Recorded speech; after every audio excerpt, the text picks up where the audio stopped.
welcome to round 5 of the 2021 MX Simulator Grand Prix World Championship. Here tonight in Maggiora, it is the MX Simulator Grand Prix of Italy for the 5th round of 12 rounds in this 2021 championship presented by RaceFactorGaming.com.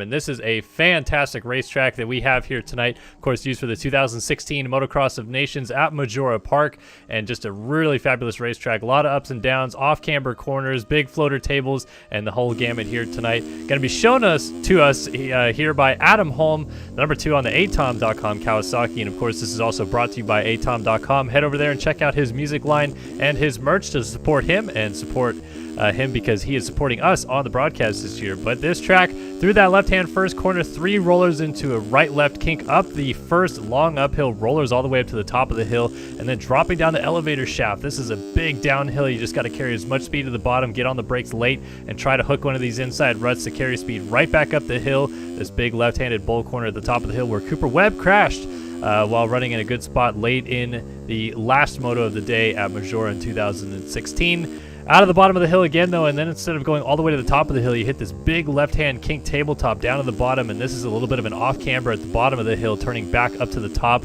carrying speed all the way over this little hump single, down through the gully, and another big tabletop. Holm getting absolutely filthy on this one, and carry speed over this little ant hill. Down the back side of the track here is you're just going to try to finesse your way down the hill over these rollers, this double. A lot of this is off-camber all the way down the hill to this left-hander, turn right, little switch back up here to the right-hand side, and then another little like kink table floater jump that takes you down the hill through these rollers, and you're going to jump all the way to the bottom of the hill here, and then this little kind of scrub single all the way to the very back of the track.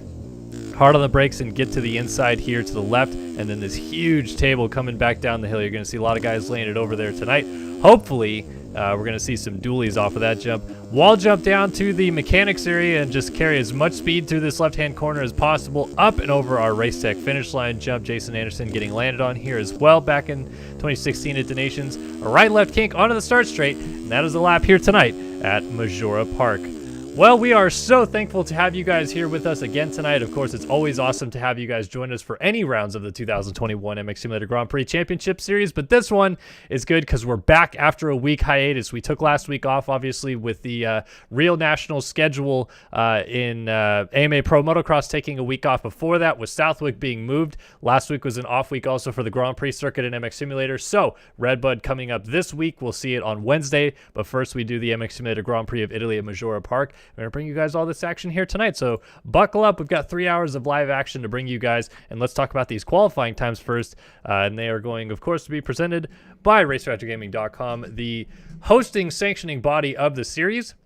Rasmus Balzer on the number 50, the rider out of Sweden, though I think he's from Denmark. Maybe you guys can remind me in chat. But he has gone fastest on a 1:45.968 in this MX2 class. Frank Jackson, Braden Tharp, Payson Johnson, and Luke Sullivan inside of the top 5. We might have an MX2 consolation race. But in that 450 class, the MXGP guys, Tyler Lang fastest on a 1:44.7, Leclerc on a 1:45.468, Caden Speck, Jacob Hubbard, and Luke Magnetti rounding out your top 5. It's going to be a tight gate here tonight. Not too many guys signing up for this 450 class. Only 36 total entries, but only 32 riders actually ran laps, so we're probably not going to see full gates there. Let's talk about the point standings, though, coming into tonight. Leclerc, 17 points up on Lang after a good time out last week at Matterley-Basin, or 2 weeks ago, I should say, at Matterley-Basin, and Lang had a bit of a rough go there. Magnetti has fallen off a bit here from these guys and is looking like he is going to try to settle into third in this championship and hold off Matthias Janis and Dennis Fjellberg coming from behind. As we look at the MX2 standings, though, much closer situation there. Cooper Hunt able to pull a ton of points back on Payson Johnson last time out, and now those two are alone at the top of the championship standings. Seth Shirley, Dylan Cavacuti, and Casey Cochran not close, but they are obviously amongst themselves going to figure out who will finish third in this championship. But really, it's down to Hunt and Johnson already as we approach the halfway point of this MX2 championship season. We're going to jump back in the server and check out where things are. It looks like we have those 33 riders lined up for the MXGP class, and it'll be 45 riders going to the gate for MX2 Moto 1 coming up here in just a moment. So if you're new to us, with us here at Race Factor Gaming Competition, live here on Start Your Systems, we're going to go MX2 Race 1, MXGP Race 1, MX2 Race 2, and MXGP Race 2 as the format here tonight. Each race goes 30 minutes plus 2 laps. And of course, points are tallied through the top 20 in each moto, and both motos are tallied together by the end of the night to give us an overall winner. And of course, in this case, it is a Grand Prix winner that will be crowning by the end of tonight. So we're looking forward to seeing how this race track shapes up and who will come out on top here in Italy. Great to have all of you guys with us here tonight, though. I see we've got Brady54, Jordan Kane, Braden Ferguson, Thick Boy. We got Grady Crumpton, Fergus Gibbs, JZ Joker, Jackson Hollander, Misael Gaiman, Caden Bellinger. Kimmy's up in the house as well. Jeremy Cohenauer, let me know there's no consies. Good to see all you guys. Sorry for the hiatus last week, but we're back at it for a little while here. You're obviously going to see across the bottom of the screen what is upcoming in the series, both in the MX Simulator Grand Prix Championship and in the MX Simulator National Championship as well. So you guys will want to tune in for those if you're looking forward to a specific track coming up on the schedule. We're going to have a lot of fun ones coming up here soon. Definitely excited for Redbud on Wednesday. But right now, it is the MX Simulator Grand Prix of Italy at Maggiora Park. All right, who else have we got in here? We got Caden Bremner, Aiden Achenbach, Brett C.U., Emma Willis. What is up, all my people? How are you guys doing tonight? Hopefully, you had a good weekend wherever you were. Maybe you went to Redbud. I went to Redbud. Just a lot of fun there. Obviously, fans are always quite rowdy at that race, so it's a good one to go to, check out the scenes, and be kind of a part of the action. Not going to be at Southwick this weekend, but anybody, if you're going to Millville or Washougal, let me know. I'd be happy to meet up with you guys. I'll be at both of those races coming up. But yeah, let's do it. Let's do it to it here in the MX Simulator Grand Prix of Italy. MX2 Race 1 coming up next. And Payson Johnson looking to take back the red plate against his teammate Cooper Hunt. Both of those Covenant Honda riders exchanging the points lead now. And it really was quite a shock last week when it happened, as Payson Johnson entered with a 25-point lead in the championship and had an abysmal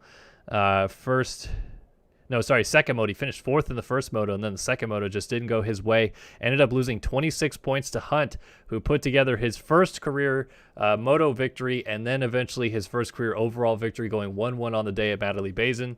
And he's looking to just kind of continue that momentum here into Maggiora as we are getting ready to drop the gates here in Italy. See what everybody's doing, hanging out in the chat. Oh, congratulations, Brad Hook moved into his first house yesterday. Very nicely done. That's a big accomplishment. And proud of you, buddy. Good job. Oh, man. Seeing some of you guys were at Redbud, but you didn't run into me. Yeah, I was walking around a lot during practice, but I kind of have to not walk around too much during the races. I really got to usually stay in the media tent and focus on actually covering the race. But yeah, if you guys had hit me up on Twitter or Instagram or something beforehand, I would have been happy to come out and try to meet you guys. But hey, maybe next year. I think I'm probably going to come back next year, or next couple of years. I'll probably be back again, going to more races for Racer X now. So looking forward to it. But yeah, if you guys are going to be in Millville, Washougal, Fox 2, maybe even Hangtown, I'm thinking about going to, let me know. All right, let's take a look at our starting order here tonight in the MX2 class. We've got Dominic Saulnier, Braden Tharp, Dylan Cavacuti, Frank Jackson, Payson Johnson, Jeff Giffen, Ethan Gerst, Casey Cochran, Carl Novak, Tyler Blowers, Alex Zellner, Alex Griffiths, Luke Sullivan, Brandon Igren, Liam Atkinson, Devin Davis, Ryan Swanson, Emmett Sund, Cooper Hunt. I definitely downloaded his red plate bike. I don't know why I don't have it. That sucks. I really wish I did have it. Anybody knows Cooper Hunt, have him send me his skins in Discord, and I'll try to get him downloaded between motos. Bummed about that. All right, let's actually get this up correctly. And let's see if I got this. Moto timer up. All right, here we go. Let us drop the gate here tonight at Maggiora Park as the 30 card goes sideways, and we are ready to go racing here at Maggiora. Looks like we got a guy on the back row off the start here. A lot of guys on the back rows. It's a land rush into the first corner. It's a Cowie that ran it in deep. Didn't see who that was, but it is going to be Payson Johnson sneaking up the inside, get the Race Tech whole shot award. It's Johnson with Nygren up the inside out of the second corner. Sullivan on the 11. He's right there in the mix as well as everybody funnels up the hill the first time. Nygren and Balzer both have the same numbers, so that's not going to be confusing. I think Nygren's supposed to be 150, but he's got number 50 out here going on right now as they drop down the hill on the first lap. You already see Johnson streaking away a little bit as Nygren dealing with pressure from Sullivan from behind. Balzer right there in the mix as well. Oh, down goes Nygren, and he takes out, who's that with him? Is that Johnson? That is Johnson. Johnson was down with the lead on the outside of the corner. So the 351 out of the race lead. And he has got his work cut out for him here as everybody funnels up the first couple of hills on the opening lap. And that puts Luke Sullivan into the race lead with the number 50 of Balzer right behind him. Sullivan on that Phil's KTM, Balzer on that motorsport.com KTM. So a couple different teams out here. Looks like they could be teammates, obviously, with the Red Bull helmets. But they are not. And it looks like a mistake there, I think. No, I'm sorry. There was another rider down on the opposite end of the track coming down the hill. So Sullivan continues with the lead, but now he does make a mistake, and he was off the left side of the track. So Balzer to the race lead, your fastest qualifier out front here at Maggiora. Dualies, Balzer and Sullivan both laying it over. And you got to love the first lap dualies as they hit the wall jump and come down by the mechanics area to complete lap number 1. It's still a drag race, though. Sullivan is not wanting Balzer to have this spot just yet. As they cross the finish line jump, Sullivan's going to have a pretty good line to kind of square off through the S-turns here and try to get a drive, but Balzer holding the line steady as everybody funnels in to line here into the first corner. Everybody trying to get to the inside line there. You can see Cooper Hunt on the 38, and we also have Ethan Gerst on the 58 back there as well. But they're all chasing Rasmus Balzer heading up the hill here on lap number 2. Of course, we go 30 minutes plus 2 laps, as denoted by the timing clock in the upper right-hand corner of your screen. You see that countdown counting from 30 minutes down to 0. Once we hit that 0 mark, the 2-lap board will be displayed, and then the white flag will follow after that to denote 1 lap left in the race. But we're a long ways away from that, and there's going to be a lot that changes from now until the finish as Balzer still leads them through, but it's Sullivan right there in second trying to give chase as close as possible. You got Hunt coming up the hill in third, your championship leader. There's Gerst, Seth Shirley to the outside, and Johnson, already recovering from his early crash, has moved his way back into 6th. Let's go on board with the number 351 Covenant Honda. Down to the outside goes Johnson. He's going to try to use this off camber, but again, Shirley using the inside there. It's very deceiving, that downhill. It looks like it's pretty flat, but it's off camber all the way into the corners, so everyone's trying to stay as far left on the track. Johnson's just going to go to the outside and completely cut off Seth Shirley's line, so that'll move him up into 5th place. And next on his list, of course, will be Ethan Gerst just ahead of him.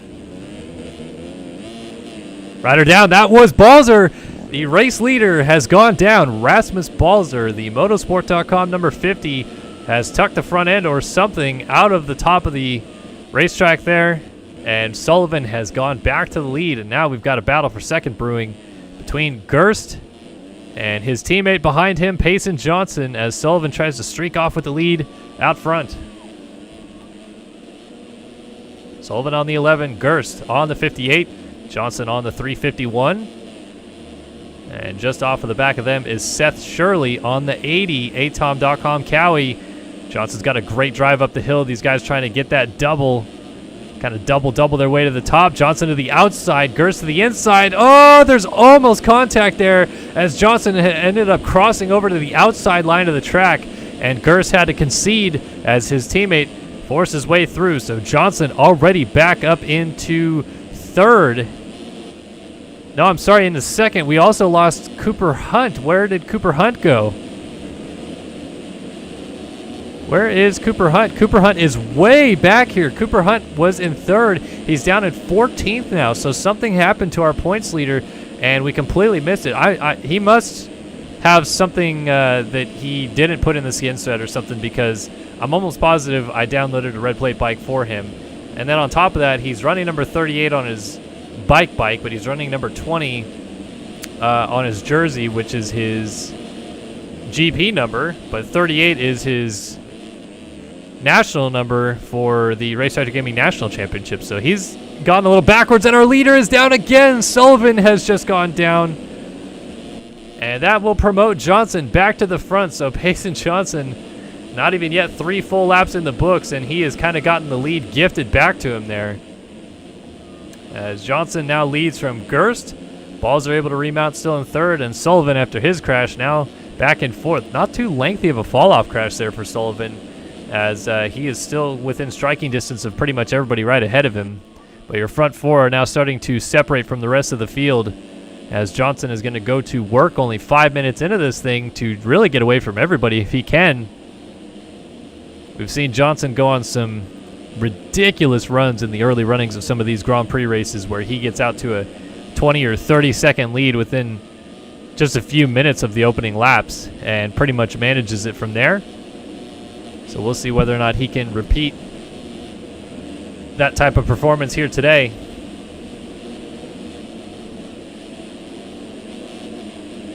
Up the hill and back down. Back to Gerst here in second. And then Sullivan now into third right behind. So Balzer must have made another little mistake because Sullivan has gotten around the number 50.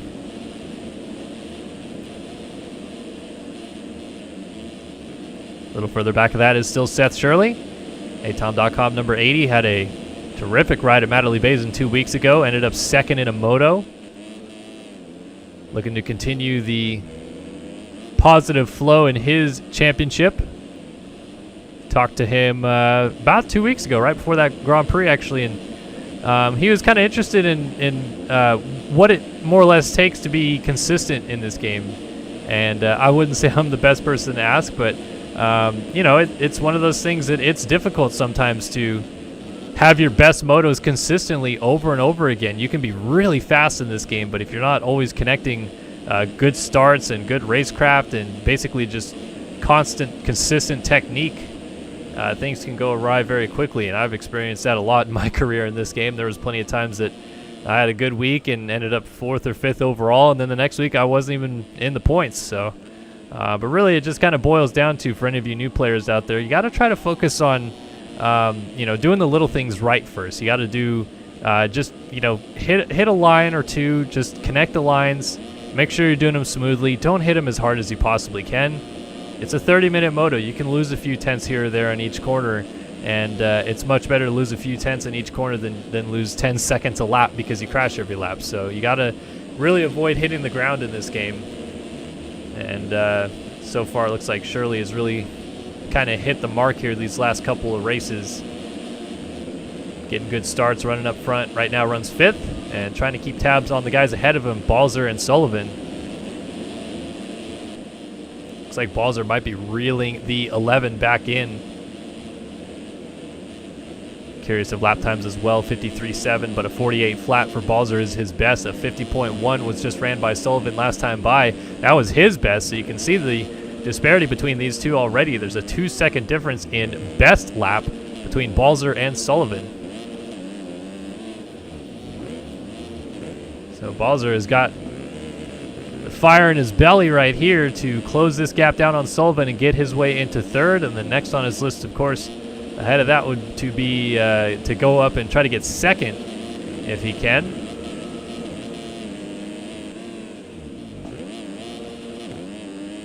Ethan Gerst still occupying that position up in the 2 ride. All these guys drop back down the hill. We're just about 10 minutes into this 30-minute plus 2-lap race.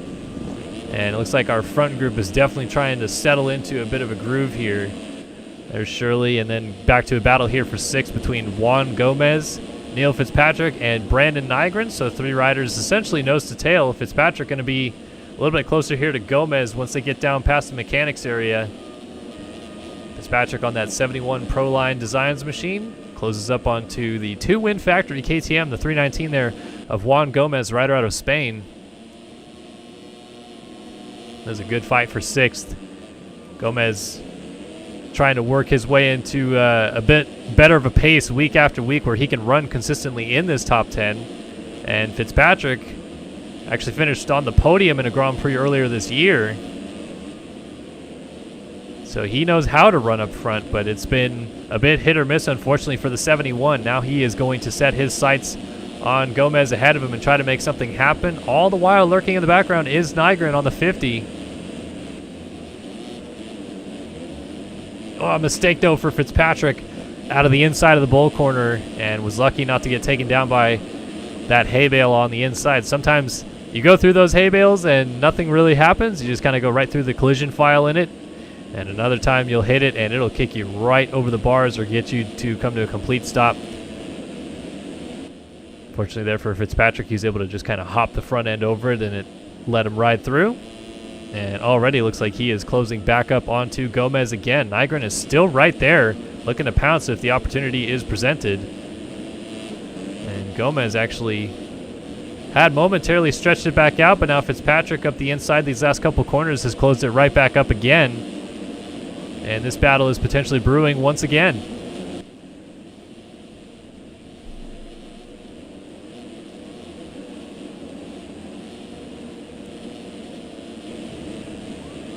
Down that big race tech table to the lower part of the circuit, and you got to get hard on the brakes. You don't want to go really too over the wall jump at all. You really don't want to get any air. You want to get that rear tire planted, get the power back down to the ground if possible. And it looks like Fitzpatrick was able to do that just a little bit better than Gomez this time by, and he is all over that two-win factory KTM for this 6th spot. Fitzpatrick up the inside, little slide of the rear end there, but a nice job to corral it back together.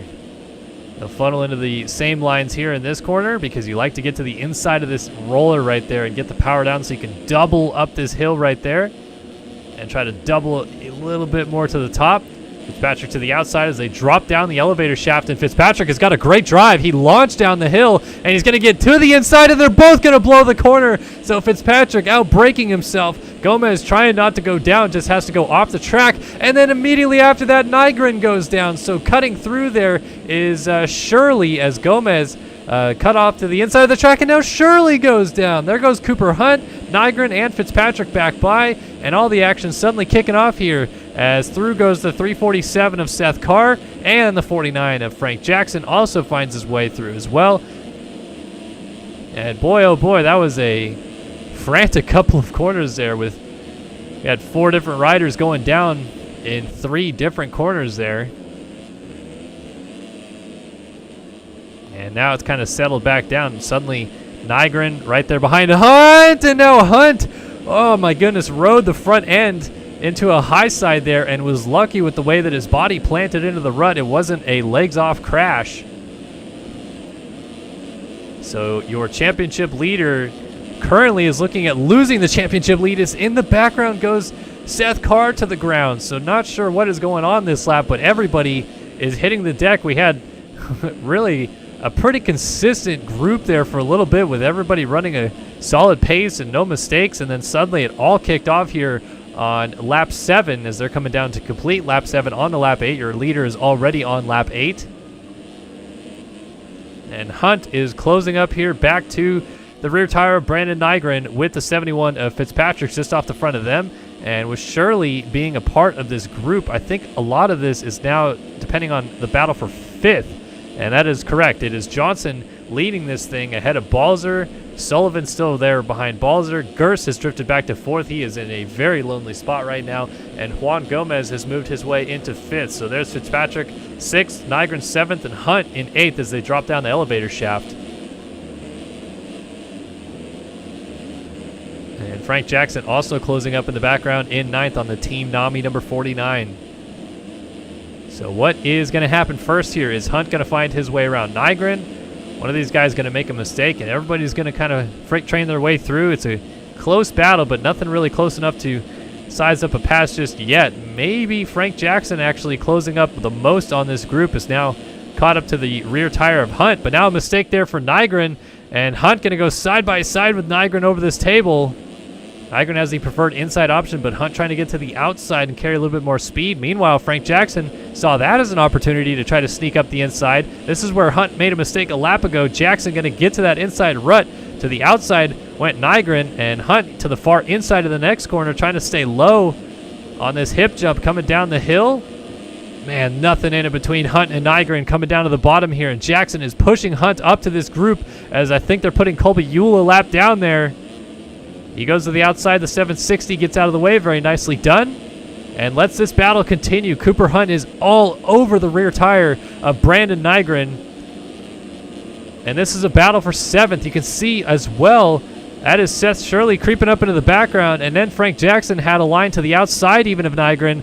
Oh, man, Ryder electing to go short on the table there. Is that Darius Peterson on the 180 maybe?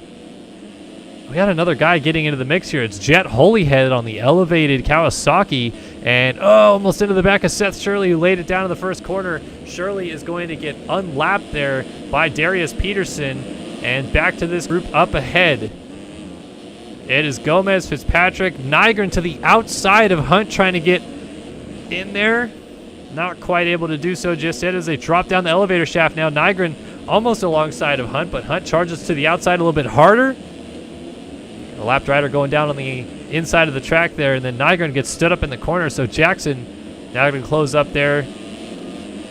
Frantic action, 5th, 6th, 7th, 8th, and 9th, all nose to tail here at the halfway point of this race. Juan Gomez off the front of this group on his 2-win KTM with Neil Fitzpatrick right behind him. Cooper Hunt then comes through in 7th. 8th now is going to go to Frank Jackson as he is able to get around the outside there of Nygren and make a good pass.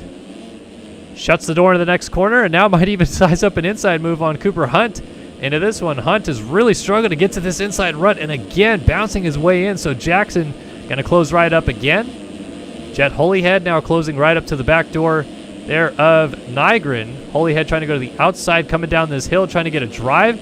And Hunt up the road is all over Fitzpatrick. This is absolutely insane action here at Maggiora Park. The MX Simulator Grand Prix of Italy. And this is all happening right here for 5th. These guys are absolutely nose to tail. Gomez, Fitzpatrick, Hunt, Jackson, Nygren, Holyhead. Alongside of Nygren, going to get to the outside of the 50. And we'll get that pass done. What a move by Holyhead. And already has to go to work on trying to size up Frank Jackson ahead of him. Look at how close these guys all still are here as well. Insane action. And it's all for 5th place as a mistake. And Frank Jackson goes down. And it kind of split everybody in that corner. And Holyhead almost got passed back by Nygren. But now he's able to sprint ahead. Cooper Hunt is still eyeing the back of Neil Fitzpatrick. And Fitzpatrick, meanwhile, has caught back up to Juan Gomez. And these two, remember, right in this corner 3 laps ago, pushed each other off the track with Fitzpatrick kind of out-braking himself. Now he gets to the inside in the large bull corner and takes over 5th place. Nice inside move there. And a mistake as well out of Gomez. To the outside comes Hunt. He's going to square back off to the inside of the next corner. Let's see if he can get to the bottom of the hill first. Gomez going to try to shut the door. Blows the corner at the bottom of the hill. Now sneaking through the middle of both of them is Holyhead on the 105. And he's able to make the pass on Hunt and Gomez. Now they're side-by-side dualies, almost trialies, as Holyhead still trying to get to the outside. Hunt shuts the door and pushes out the 105. Now here comes Gomez dealing with pressure from behind. That's Nygren. And now Hunt in that same corner that keeps getting him goes down. And to the outside, Gomez gets back around both of them because Holyhead hung up on the back of Hunt. You've got Nygren right there in the mix of all this. Holyhead now right behind him again as they all follow Gomez down the hill. And Fitzpatrick so far has been the only guy to break away from this group ahead as he's moved into 5th and is now trying to sprint away from the front of them. But it's still Gomez, Nygren, Holyhead, Hunt, nose to tail. And not too far off the back of them is Jack Gatland on that MXS Magazine GeoGuessr Yamaha. You still have 4 riders, though, absolutely going at it down by the mechanics area here. Up and over that finish line jump. Let's see. Uh-oh. Here comes Hunt trying to square off an inside move on Holyhead, but Holyhead looks to be the aggressor in this group. Gomez blows the inside rut and might get completely passed in this group. Nygren goes by. Holyhead is through. Hunt to the outside. 4 wide in the corner as Hunt going to try to go around all of them, then gets hung up on Nygren's rear tire and goes down. So Nygren moves up to 6th. It's 7th for Gomez. Holyhead into 8th. Not quite, though. Round the outside comes Gatland. Gatland trying to get around Holyhead for 8th as they drop down the hill side by side. And Gatland, the British rider on that Yamaha, will get through into 8th. Holyhead settles back to 9th. Hunt back to 10th. And coming up right behind them in 11th is Seth Shirley. What a battle this has been. 4 wide at the bottom of the hill after the finish line jump. And it doesn't seem like these guys are done just yet. Nygren, Gomez, up the inside. Gatlin gets around Juan Gomez. To the outside, Holyhead going to try to square off. Scrubs the table a little bit better. Now up the inside here in the anthill. Gomez to the outside trying to carry momentum to the bottom of the hill. Does he have enough to cut the line off? No, he's just going all the way to the outside, carrying speed. Again, 3 different lines being used. And now Gatlin into the rear tire of Nygren holds up Holyhead. And Gomez getting all kinds of sideways. Here's Hunt back up the inside of Holyhead, side by side down the hill. Almost contact between the two. Oh my goodness, the only way this battle could get better is if it was a battle for the lead. It's a battle for 6th. And it is absolute scenes out here as there's more whips being thrown. Hunt getting sideways behind Gomez. Nygren off the front of this group. And Fitzpatrick, I guess, is going to count as lucky stars that he made the pass when he did, because these guys are still just absolutely going for it here. Gomez has Hunt to his outside. Holyhead tries to show a nose there to the inside of Hunt on the 38, and these guys are still battling into the bottom of the hill. They were 4 wide through this corner a lap ago. Is there going to be another 3 wide battle? Here's up the inside goes Hunt.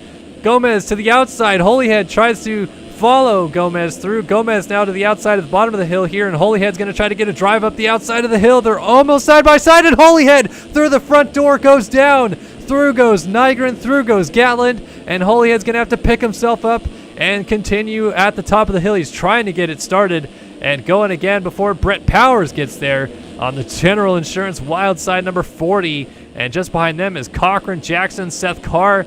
The battles are absolutely aplenty through the field here at Maggiora. And another rider down, that's Holyhead again. So Holyhead, who was battling for 6 just moments ago, has crashed his way back into 15th spot in a hurry. That is just how close all these battles are. And now Seth Carr is off the side of the track. He must have just gone down in this battle with Cochran and Brett Powers. My, oh my, what a race this has been. So let's reset things here for just a moment. 22 minutes into this. I usually do those halfway point check-ins through the top 20, but this is going to be a late one because the battles were absolutely insane there at the midpoint of the moto. So, brought to you by R Jerky. Head over to eatrjerky.com. Use the code SYS20 for 20% off your order. They bring you this top 20 rundown, which Payson Johnson currently leads here at Maggiora Park. MX2 Race 1 on the track. Johnson leading and trying to get the points lead back here on his 351 Covenant Honda. Rasmus Balzer, your fastest qualifier on the number 50 motorsport.com machine, sits in 2nd. It is 3rd for Luke Sullivan on the Phil's KTM number 11 in that P3 spot. Now 4th is Ethan Gerst on the Covenant number 58. 5th, of course, as we saw, Neil Fitzpatrick was able to find his way through on the Pro Line Designs number 71. And 6th now behind him is Cooper Hunt, your championship leader on the Covenant number 38. Brandon Nygren running in 7th right behind him on the atom.com number 50. Trying to avoid a lapped rider right there. Then comes Jack Gatland in 8th on the MXS Magazine GeoGuessr Yamaha number 369. 9th is Seth Shirley on the number 80 atom.com Kawasaki. And 10th, Juan Gomez on the Two Wind Factory number 319 KTM. 11th is Brett Powers, the number 40 General Insurance Wildside KTM, I guess. I don't have his skins. To the top of the hill alongside Jet Holyhead on the elevated number 105 Kawasaki in P12. 13th for Casey Cochran, the BPC number 62 on that Yamaha there. And 14th for Dylan Cavacuti, the Underground RC number 11. No, sorry, 18. 211 of Oscar Manias on the Two Wind Factory KTM runs in 16th. It's 17th for Seth Carr on the Underground RC number 347. 18th for Devin Davis on the Phil's Button Throttle Racing number 27. Braden Tharp, his teammate right behind him, runs in 19th on the 415. I'm sorry, that was 18th. And 19th is Frank Jackson on the Team Nami number 49. With Adrian Wilson, the Yogi Designs number 756, rounding out our top 20. So that is a top 20 rundown in a frantic MX2 Race 1 to this point here at Maggiora. Cavacuti trying to get around Brett Powers. Good to see Donut back at the races. I haven't seen Donut in a hot minute, but he is out here just gibbing her as he loses that position. Cavacuti up to 11th and immediately goes down. So Powers Oh, man, almost didn't see him, but is able to skirt through. And that is a lapped rider coming down the hill, but he almost doesn't see Cavacuti. There comes Oscar Manias to move into 12th. That 2-in factory KTM moves his way up. Or maybe those guys had actually lost spots. Excuse me, that was Manias moving to 14th as Cochran and Holyhead had moved around that group.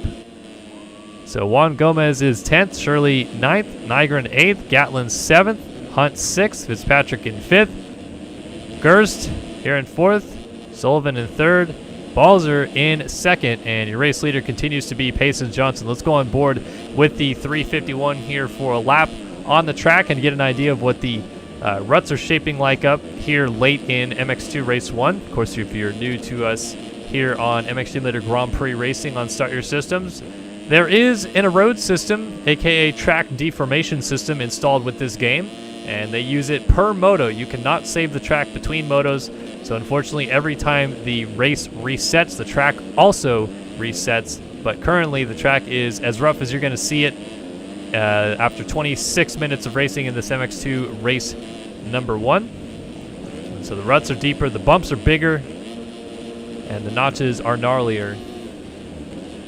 As Johnson works his way through some lap traffic here. That is actually Braden Tharp on the 415. So Johnson is up into the points paying position for lap traffic, 22 seconds ahead. 146.5 his fastest lap of the race, and 148.5 his most recent lap, and he is still looking like he is cruising out front trying to work his way through these lappers. Might get a little dicey here. He's got 4 or 5 guys all together here.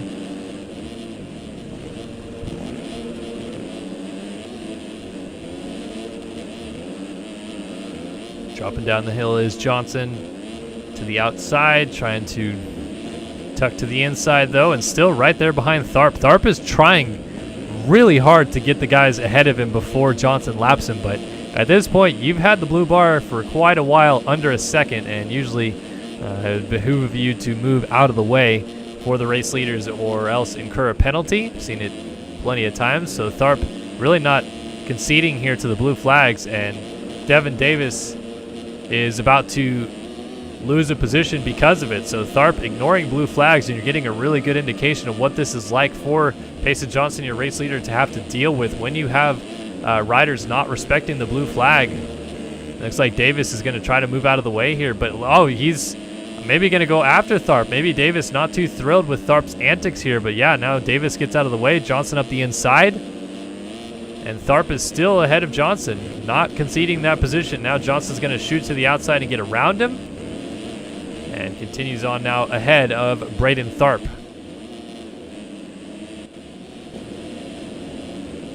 Oh, Fitzpatrick has caught and passed Gerst for 4th. Gerst is going to fight back and get that position back, but the battle is most certainly on.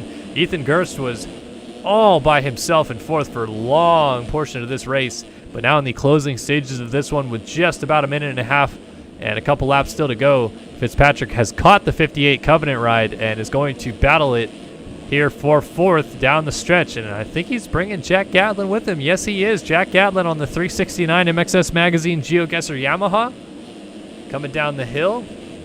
We've lost Cooper Hunt in this battle, so Cooper Hunt, your championship leader, looking at quite a bit of lost points against Payson Johnson here as it runs.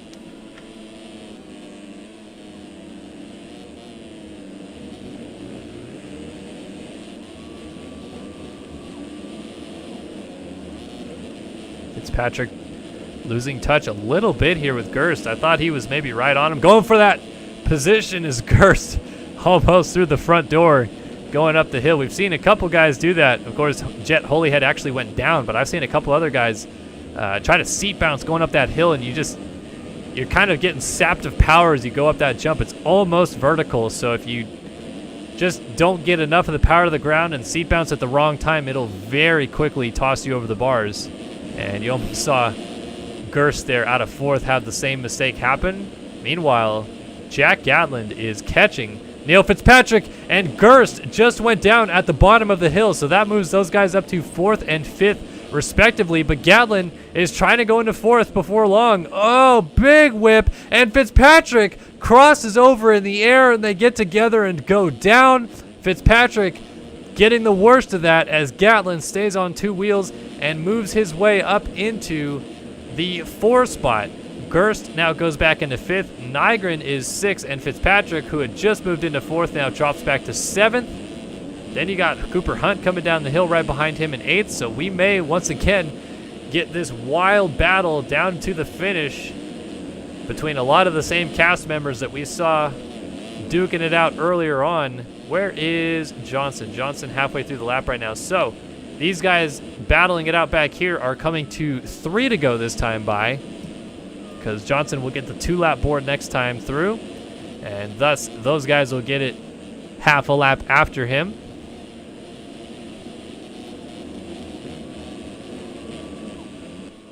So Gatlin has streaked away a little bit from these guys, and instead Nygren is going to deal with pressure from Fitzpatrick and Cooper Hunt in a battle for 5th.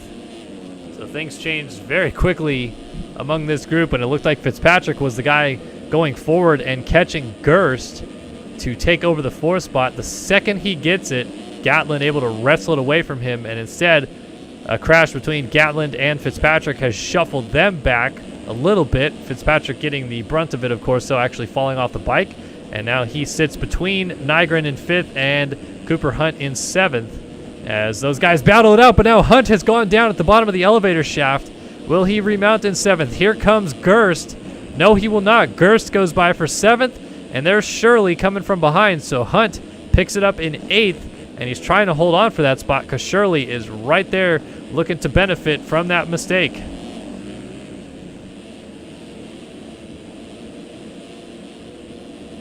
Shirley absolutely tossing over the hip jump table.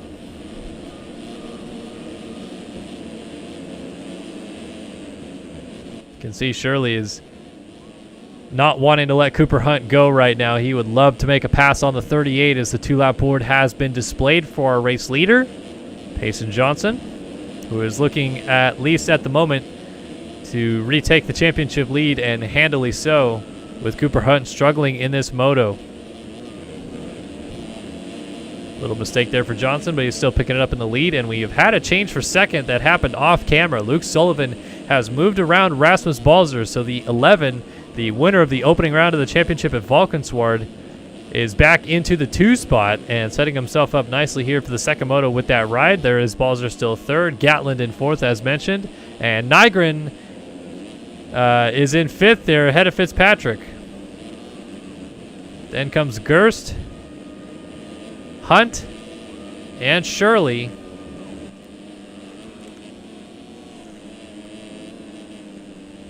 So just when we thought that battle was going to materialize a little bit, it seems to have opened up again. Chad Holyhead rounds out our top 10 right now, and it's going to come down to who makes the least amount of mistakes down these last 2 laps among this group. As Fitzpatrick trying to hold on for 5th, perhaps maybe going to try to close up on Gatland if he can, or I'm sorry, Nygren, who is in 5th, excuse me. Fitzpatrick trying to close up onto him in 6th. Then you got Gerst coming down the hill in 7th, and here comes Cooper Hunt. So Cooper Hunt definitely trying to close this gap down as the white flag has waved for our race leader. Payson Johnson cruising out front is Gerst with a massive yard sale at the bottom of the hill. Hunt able to go around. There goes Seth Shirley, and Gerst going to pick it up just as Jet Holyhead gets there. Holyhead's got to drive up the inside though, and the last place you want to crash is at the bottom of a hill because you have no drive suddenly, and a 10-second fall-off crash turns into a 12-second one in a hurry. But he's going to get back up the inside of the 105 and make the pass, and then they get together and both go down. So Gerst slides out, and Holyhead does not like that situation there as he goes down. Cavacuti going to benefit from that to slide his way through. And now you got to wonder whether these guys are going to be in danger of going a lap down or getting passed by more riders. Oscar Manias now in the mix.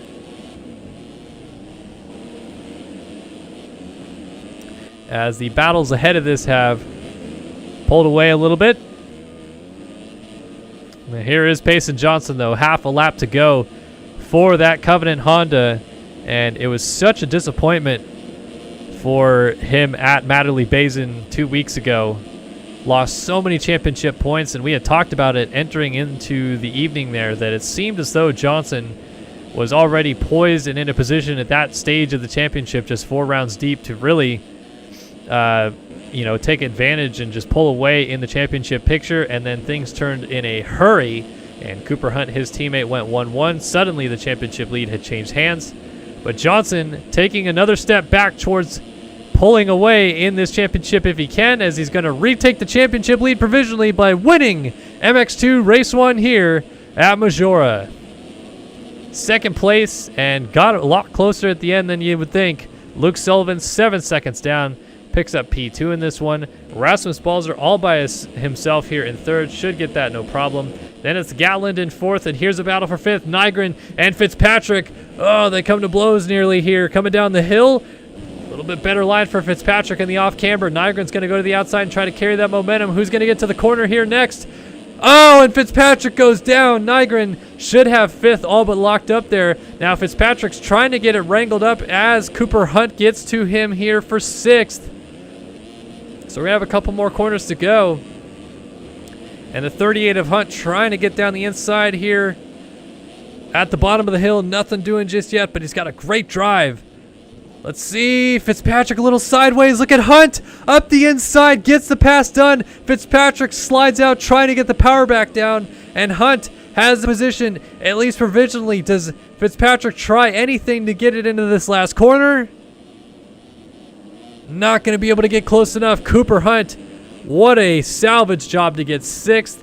And Fitzpatrick down in seventh, going to give Shirley the P7 at the line. Fitzpatrick trying to get it picked up to cross in eighth. Will just do so, as Cavacuti was down in P9. He will stay in that position. And Oscar Manias going to round out the top 10 here in MX2 Race 1. 11th for Jet Holyhead.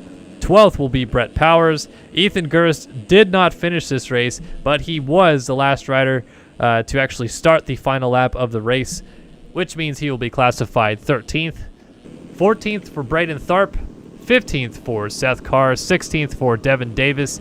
17th for Frank Jackson. 18th for Casey Cochran. 19th was Trent Adams. And 20th for Tyler Blowers. And it looks like that spot should be no problem for him. Actually, wow. That is a rare occasion if I've ever seen it. There are no cuts to speak of in this one. I don't see the cuts being displayed. Oh, yeah, that's right, because they were off the screen. So, Trent Adams loses 2 places, drops to 20th. Casey Cochran loses a spot, drops to 19th. As 2 spots up goes Tyler Blowers. Let's take a look at the rest of the field. Jet Holyhead leapfrogs Manias for 10th. And the rest of the field stayed the same. Johnson, your winner, MX2 Race 1. All right, let's fix our moto name here. It is that one coming up next. And go to our intermission screen. All right, welcome back, ladies and gentlemen. We are in a holding pattern here for the MX Simulator Grand Prix of Italy at Maggiora.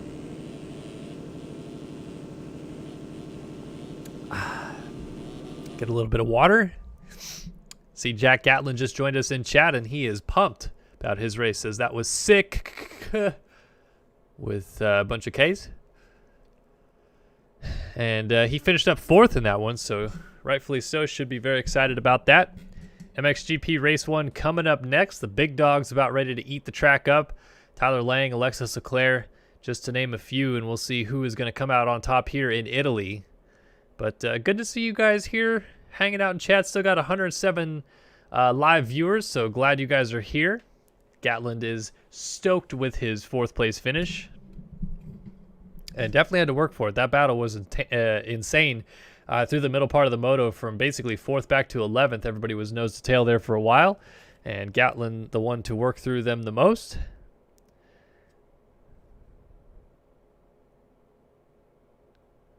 Thank you, Andrew, for that. That's very nice of you. Yeah, we did that media corral this weekend, and I really like that format. I hope people like that format as well. It makes it like a lot easier for the media to kind of get the riders and then not be in the mechanics area where there's like jackhammers going and all this crazy stuff. So you get them in this one spot where it's, it's a quiet place. It's easy for us to talk to them. They're, just being personable and hanging out. And I like that format a lot, but I understand why riders maybe wouldn't like it. So, yeah. How do I like my steaks? Medium rare. You know, I like to have some pink in the steak, but I don't like it to be like, you know, bloody and still kind of red. But I like it to be, you know, tender and juicy and all that. So, I'd say good medium rare steak is good for me. I'm doing great, Joker. How are you? You hope Lang does good today, and also, do you think Ken Roczen will win a championship? Yeah, I mean, he definitely has a chance, but Ferrandis is looking really darn good, so it's tough to bet against him right now. Brent Heitzelman says, do you think Levi Kitchen should not go back to Loretta Lynn's and just keep racing pro? Judging by his debut, I think Loretta Lynn's is actually going to be the right move for him because he looked exhausted in the second moto. So I would keep like training for what you're good at, which is 20-minute motos right now, and go win some more Loretta's titles, and you'll have more time to, you know, start Unadilla, start Butts Creek, start Ironman, start Fox, like all those races after Loretta's you can still do. But do Loretta's, you know, win a couple more championships and then come in fully prepared after that. It would be my my opinion on that. All right, let's go ahead and jump back into the live screen as we are about ready to go racing here. MXGP race number 1, 32 guys going to the line. There is Tyler Lang, your fastest qualifier here on the Underground RC Kawasaki.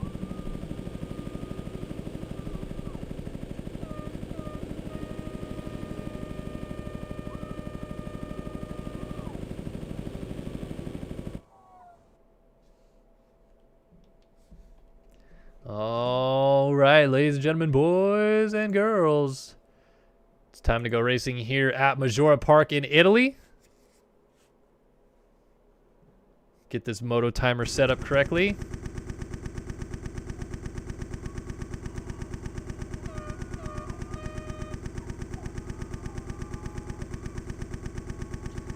Waiting for mate, as I said. Almost time. There we go. Got him loaded onto the gate. Get that moto timer set up. Let's pick somebody to watch here on the start. Who's it going to be? How about we take a look at Luke Magnetti on the 13 BPC Yamaha up the inside. Let's go racing again here at Maggiora. Leclerc hits the gate off the start, and it's going to funnel in as Lang gets to the inside of the corner first. A lot of riders going down. Big pile up. It's going to be Caden Speck, I believe, getting his nose in there first for the Race Tech Whole Shot Award, but Lang to the outside, trying to get to the inside here, and Tyler Lang, your fastest qualifier, to the lead, but he gets taken down. Caden Speck contact with Lang, and Lang is down. Everybody's going to funnel by, and it's Speck to the front with Janice on the 130 right behind him. Speck, Janice, Hall. Oh, contact. Dennis Fjellberg goes down. Everybody crossing each other on this opening lap here.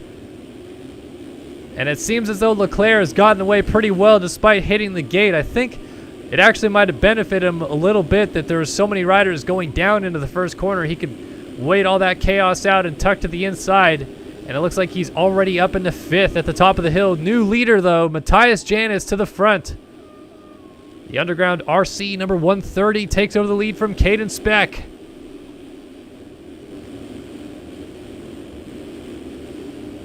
So Janice, Speck, Caleb Hall just went down. So Hall going to try to get it picked back up here as Fjellberg comes into view. 99 of Chase Blakely right there. There's Brett Thomas. Back out front, though, it's still Janice with Speck hot on his heels, and already Leclerc up into 3rd. Adam Holm right behind him in 4th. And Braden Castaneda runs in 5th, and Speck has gone down out of 2nd. So Noah Jans going to end up alongside Caden Speck here. Robert Wilson was able to go through. But Matthias Janis leads the opening lap here. MX Simulator Grand Prix of Italy, MXGP Race 1. Away from Leclerc and Holm, 2 former championship rivals in this series. Of course, the only 2 current former world champions under Race Factory Gaming watch in the NA series.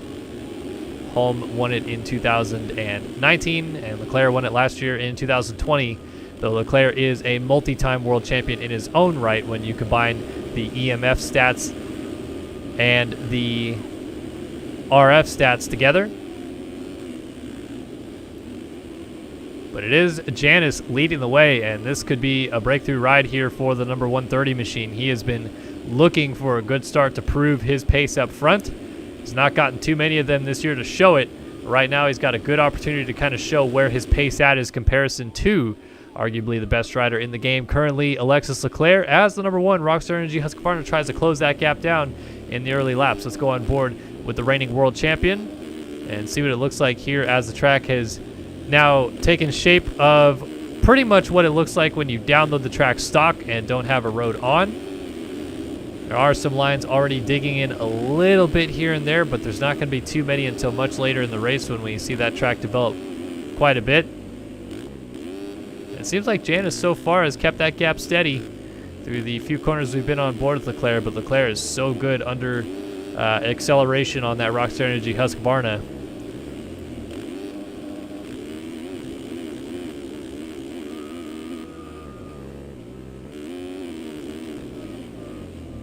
Lays it down over the finish line jump. It's going to go right, left through the switchback and fly all the way into the first corner down this straightaway.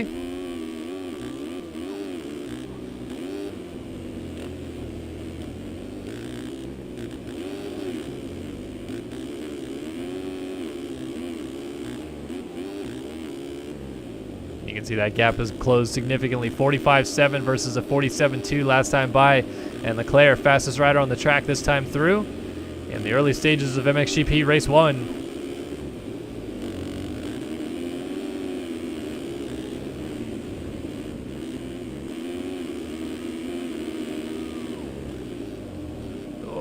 Big kick out there for Leclerc. Almost looked like he was looping out, but just suddenly like that goes up the inside and might have this pass for the lead.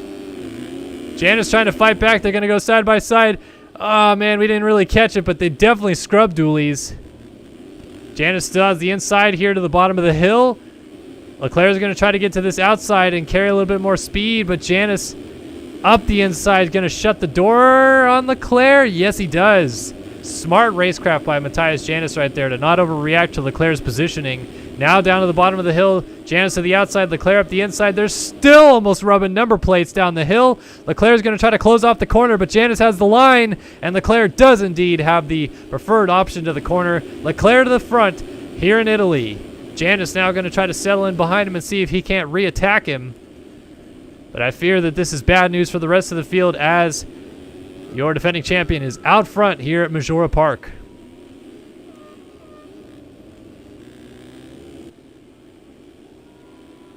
So Leclerc leads on to lap number 4 from Janice. Holmes still right there in 3rd.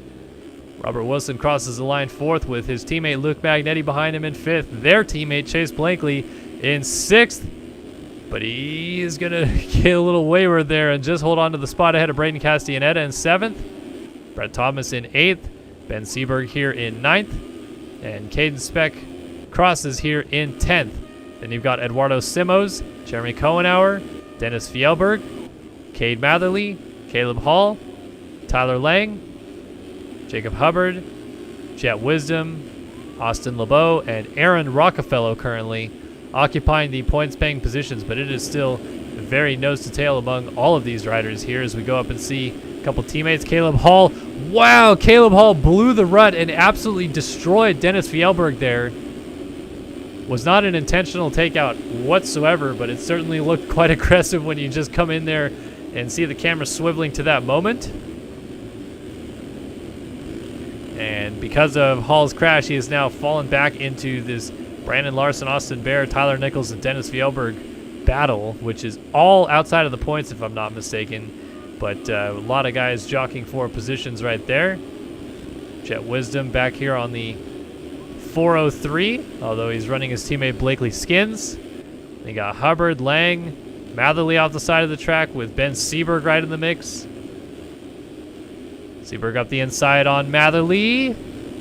Matherly goes in deep, shuts the door, but then blows the inside rut, so Seberg takes advantage anyway, tries to get to the corner first in the next one. Matherly's still up the inside, though, and going to try to scrub down and hold Seberg at bay, but Seberg around the outside gets the spot. Here comes Lang down to the outside of Matherly as well. Going to try a similar move to what Leclerc did here, and it works out.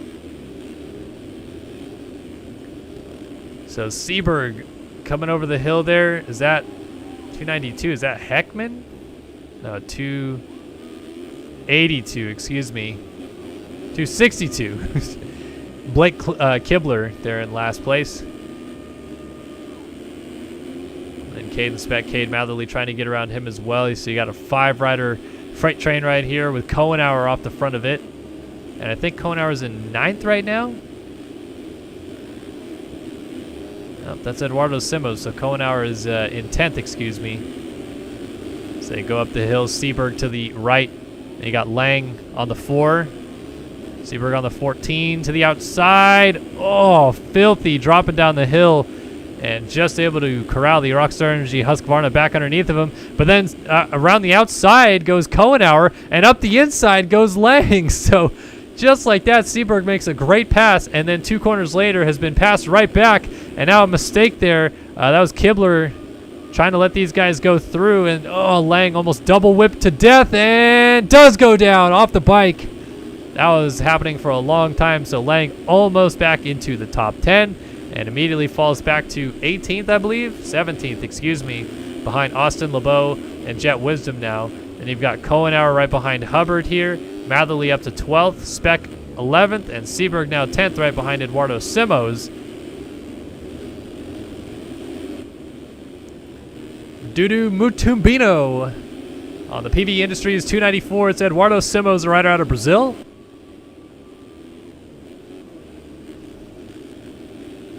You can see Speck right there on the 39 is trying to get in there and ruffle the feathers of Ben Seberg.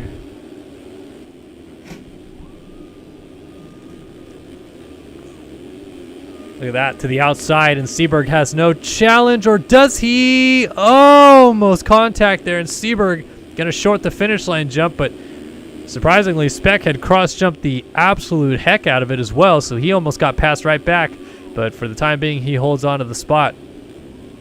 You can see Matherly just behind them, coming into the pictures, Simos, and they're trying to catch Brett Thomas. Little mistake though, Simos and Speck almost got together, so Seberg's got a great drive up the hill, and he will indeed get to the inside there of Caden Speck. Oh, I thought they made contact at the top of the hill, dropping back down. Frantic action. It seems like the midfield battles are insane here today. MX2 Race 1 had it, and another insane bout here as well, as Seberg and Speck absolutely just giving each other fits right now. And they're trying to catch Simos, and Simos is trying to catch Thomas. And now Simos slides out, so both might make it through. No, Seberg has to back out of the challenge. Now Seberg up the inside. Oh, I thought he was going to land on him, jumping through the corner there as Caden Speck was able to make the pass. And up into the background there is Cade Matherly as well.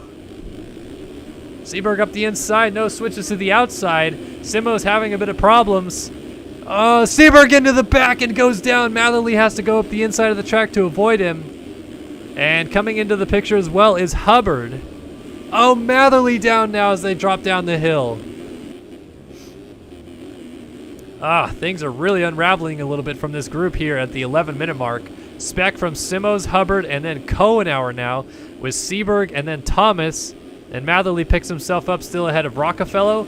Wisdom is jumping down the hill ahead of Fjellberg and Eagland. We haven't seen Eagland at all. LeBeau was just down, though, and he just got passed by Nichols and Lang.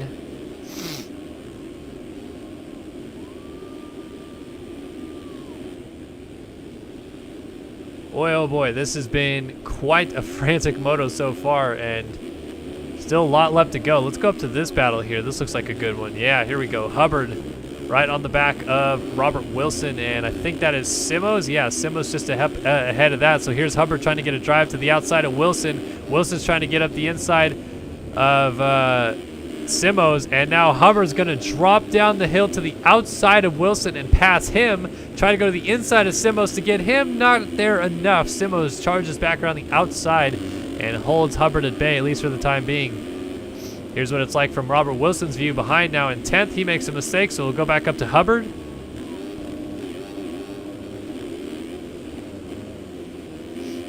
Hubbard to the inside, trying to get a nose in there. Now cuts back across. Still not able to get in there just yet. big scrub over the tabletop.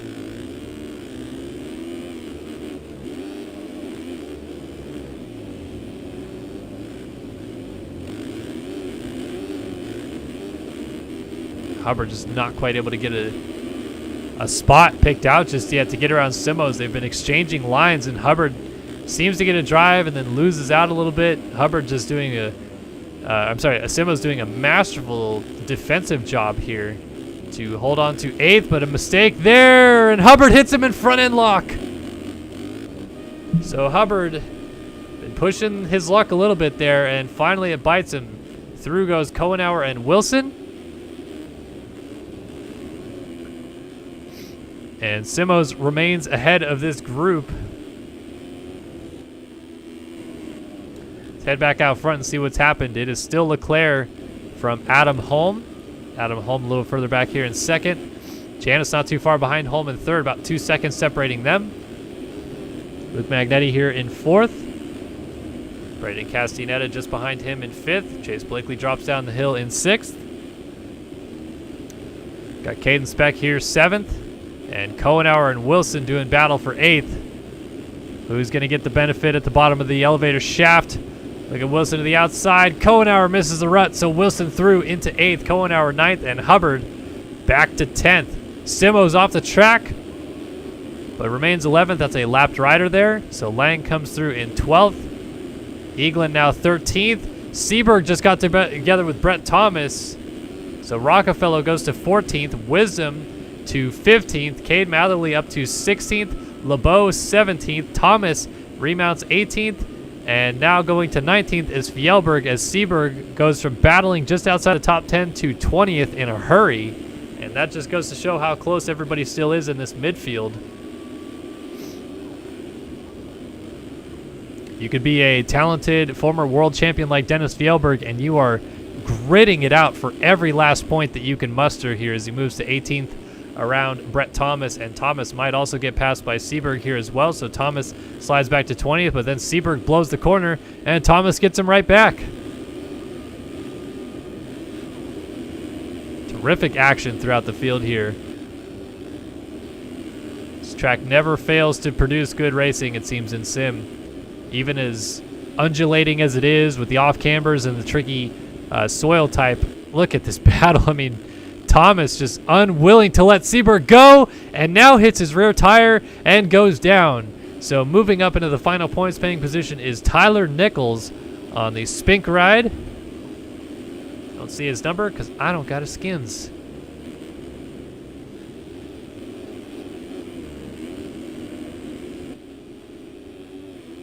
Jet Wisdom working on Cade Matherly up here. For 15th, I believe that is. Oh, Eagland. Wow, what a save. He was most certainly on his way to the ground right there, but fortunate for him, able to kind of roll out of it and thus continues on still in, what is he, 13th here? Yeah, 13th, dropping down the elevator shaft.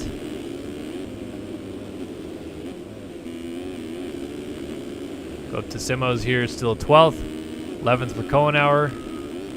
10th for Lang. So he's doing a good salvage job here. Hubbard going to go around a lapped rider.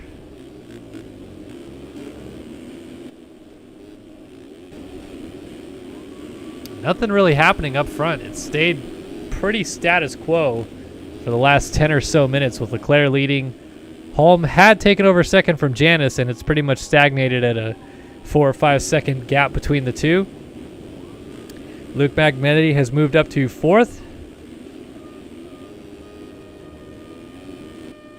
So the number 13 BPC Yamaha trying to sneak away from the number 12 Underground RC. That is Braden Castaneda. So Castaneda quietly sneaking up into the picture a little bit here. Trying to perhaps close up onto Chase Blakely as a rider down there. That's a 243 up the inside.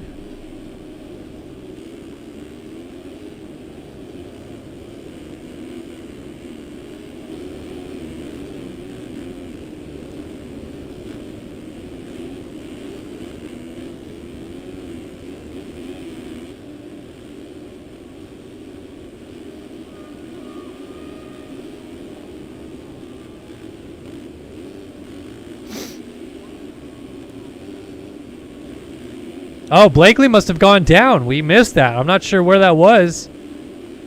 But now Blakely has Caden Speck all over him, and instead, that just moved Castellaneta.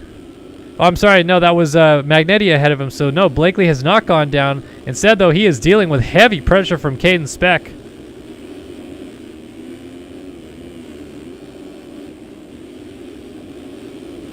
Blakely jumping to the outside, coming down the hill. And Speck is trying to get close enough to show him a wheel. He was right on him for a second there as they split lines through the switchbacks. But now not quite there just yet. See if he can get a good drive off the wall jump here. A little wayward for Blakely. Speck landed it perfectly. He's going to charge to this outside rut here. And might be able to square him off through the left-right here. I'm sorry, the right-left, I should say. They're actually catching Castellaneta. So this is potentially going to turn into a three-rider fight for fifth before long. As Blakely works to hold off Speck. Speck is charging very hard, putting the pressure on.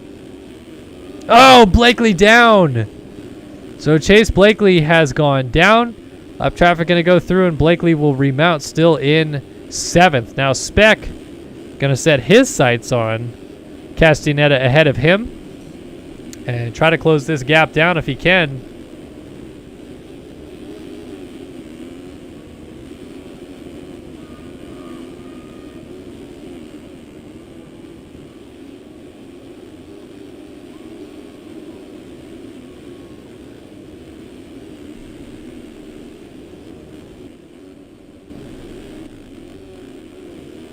Still Leclerc leading, though, coming to 20 minutes into this moto. Looking at a little over 10 minutes and 2 laps left to go. And looking at extending his championship lead as well. Where is Tyler Lang at now? He is up to, is this 8th? No, it's 7th for Lang. So looking at losing, was it 14 points for 7th? So going to lose 11 points as they run right now.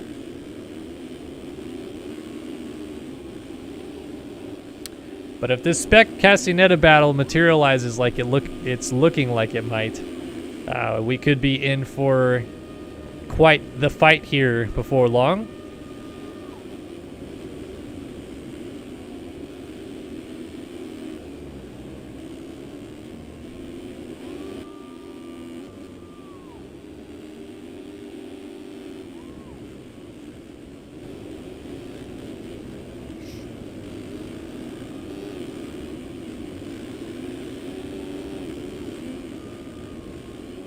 Oh, Speck blows the rut at the bottom of the hill, just like Blakely did a lap ago, and goes down. He is trying to get the ship righted, and Lang is now certainly going to be quite a bit closer and sense an opportunity to strike and maybe get into 6th here.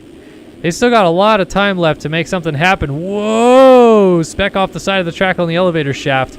Not a good spot to jump off the track right there, but fortunately for him, did a good job.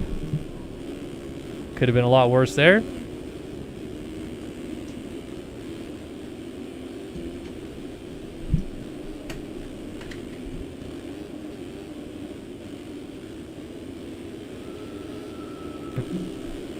And I just got a special delivery from my wife who brought me a McFlurry, so shout out my wife and my daughter. What's up?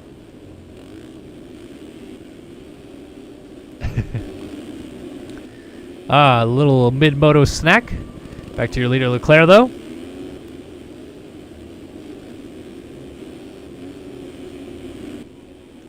Seems like the top 3 have pretty much stayed identically apart this entire time. Castellaneta. Oh, big crash right in front of Lang. That was a lapped rider, though, I believe. Yes, it was. And instead, Lang is going to try to work on catching Caden Speck here. Gap is coming down just a little bit.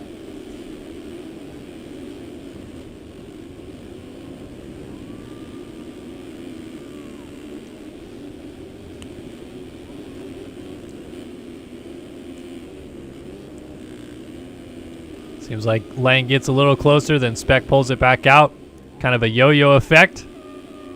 Might be the closest Lang has been here for the last 3 or so laps.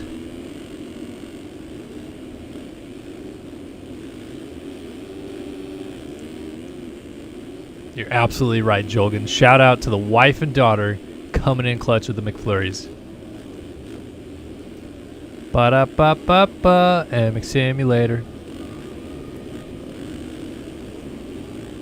Caden Speck is dealing with hefty pressure. Tyler Lang has definitely closed that gap down a little bit more in the opening parts of this lap. Still has 7 minutes and a couple laps to work with, but this is another step towards salvaging some championship points, entering 17 down of Leclerc here tonight.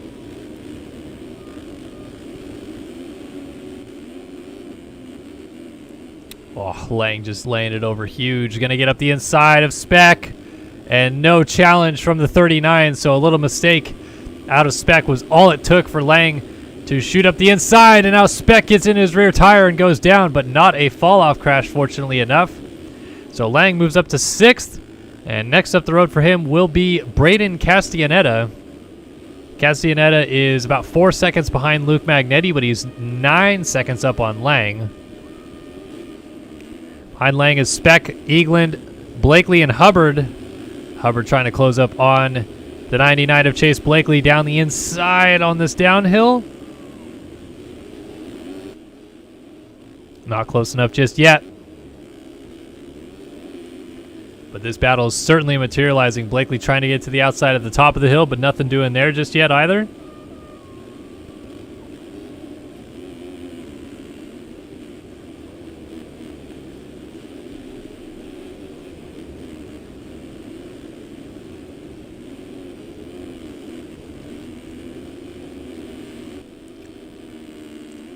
Oh, Hubbard just kind of laying it over and just flirting with the edge of traction coming back onto the start straight right there.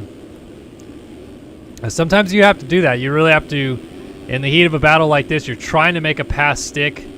You're putting the pressure on the rider ahead of you. You have to also push the limits of what the bike is capable of in this game. Oh, Blakely down! A big scrub coming down the elevator shaft, and it was just a bit too much. And he could not pull the BPC Yamaha back underneath of him. So up into 9th goes Hubbard. Blakely settles back into 10th, just ahead of his teammate, Robert Wilson. Looks like Castellaneta is most certainly being caught by Lang, and that gap has come down significantly in the space of one lap here.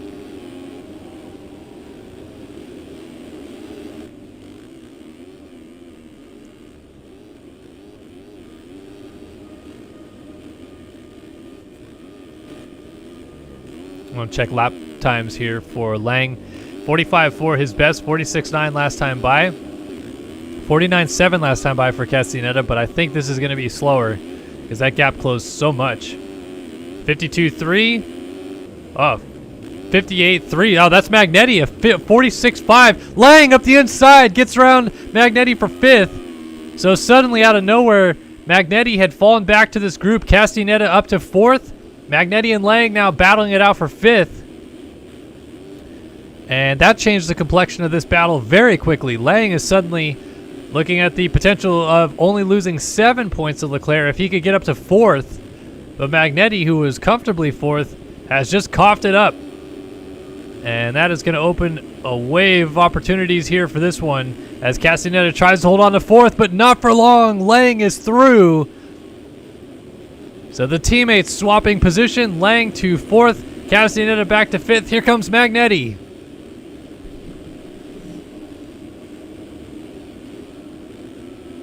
Oh, Castellaneta throws it into the bottom of the hill and slides out. So through goes Magnetti back into 5th. And it'll be a while before Caden Speck is into the picture here. So Lang up to 4th and would need some help to get on the podium in this one. Janis is all by himself here. In 3rd, he's 14 seconds behind Holm, but he is 19 seconds ahead of Lang. And here's Holm still in 2nd. Leclerc out front with just under 3 minutes and 2 laps to go. Let's go on board with the Frenchman and take a look here at the Maggiora track.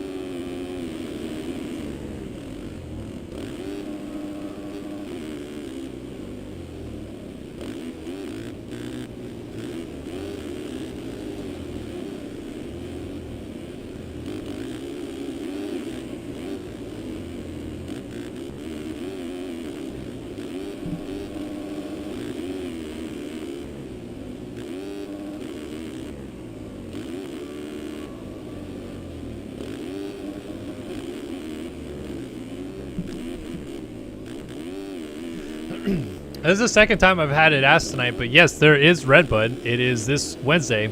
Across the bottom of your screen, if you check, it keeps rotating the upcoming schedule for MX Simulator racing. And yeah, Wednesday, July 7th, we'll be racing at Redbud for round 5, as we've already raced Southwick of the 2021 Racetrack Gaming National Championship. Southwick was before Redbud in Sim, because in real life, Southwick was before Redbud on the schedule until about 2 months before the season started as Leclerc goes down. But then Southwick, of course, had to move back after Redbud, and therefore their schedule moved, but Race Factory left their schedule the same. So yeah, Redbud coming up this Wednesday.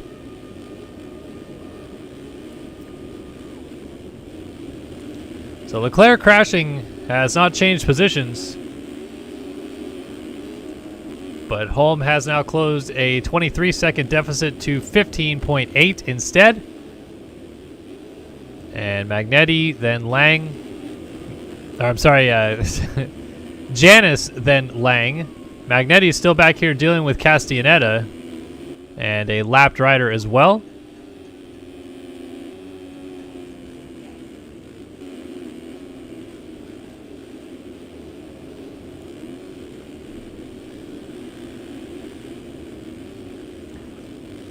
Question from Jolgan321 in chat is, do any of the riders play in first person? Yeah, I think a large majority of them play first person. I think Home and like a handful of others play third. I played third when I raced, but it seems more and more riders are playing first these days, because quite honestly, it's better to play this game in first. You can see where the ruts are going. You always know where your front tire is. I struggled with it because I didn't know where my back tire was, and I felt like I needed to know that more than my front. But as you start getting faster and outdoors, it's so much better to see exactly where your front wheel is and know what everything is coming right in front of you. So a lot of people play first for that simple reason, really. Time has expired, which means Leclerc has just got the 2-lap board.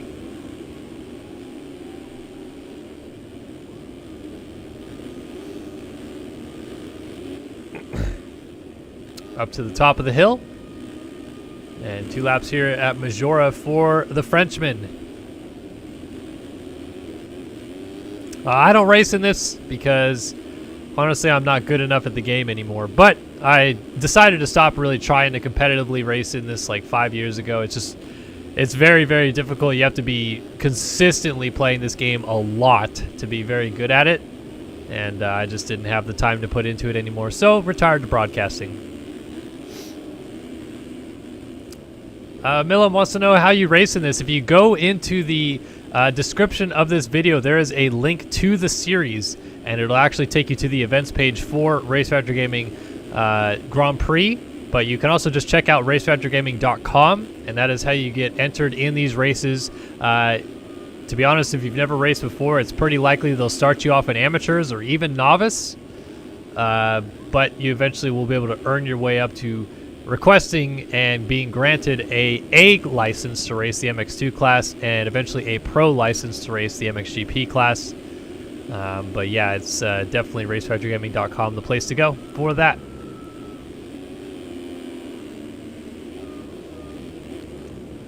Down to get the white flag. Here is Alexis Leclerc, as he will see the white flag waving, lap traffic ahead of him.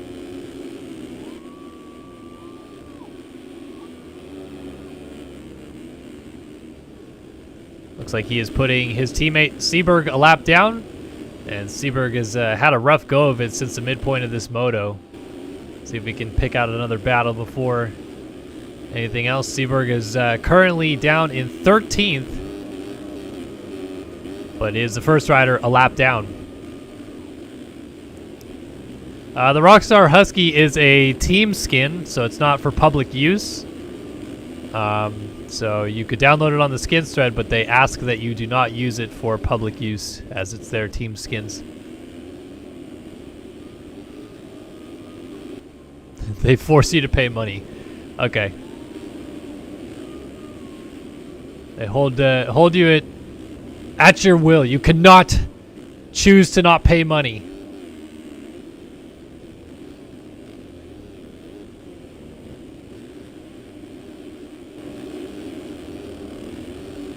All right, Leclerc going to bring us down. Last few sections of the track here, working his way through the switchbacks one more time.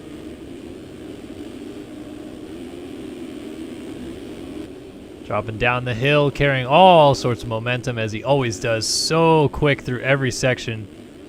Always seems to be just slightly faster at just about everything on the track, and it has awarded him so many Grand Prix victories, so many national wins, and so many championships as he looks to stamp another one this year. Leclerc is going to bring it down, and your winner, MXGP Race 1, goes to Alexis Leclerc.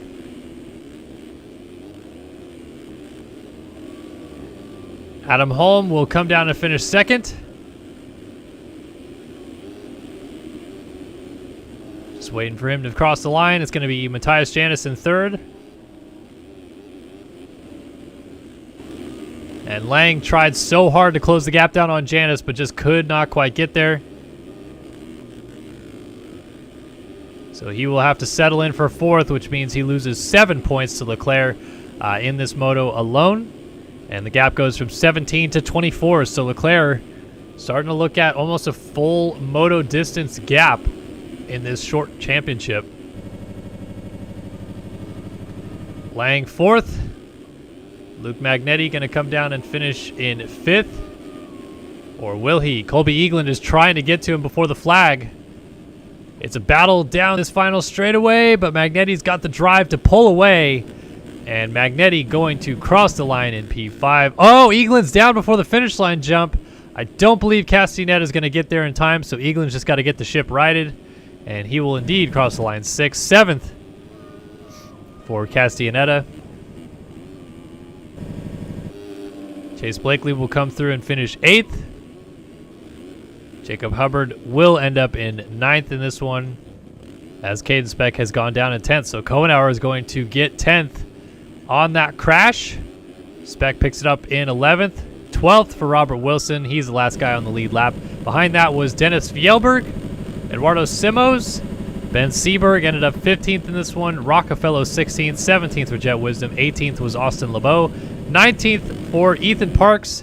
And Cade Matherly scoring the final points in this one as we wait for cuts to come in.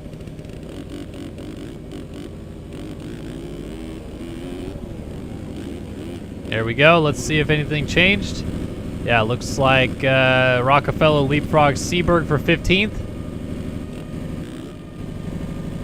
And the rest stayed the same. So Leclerc, your winner in MXGP race number 1 here at Maggiora.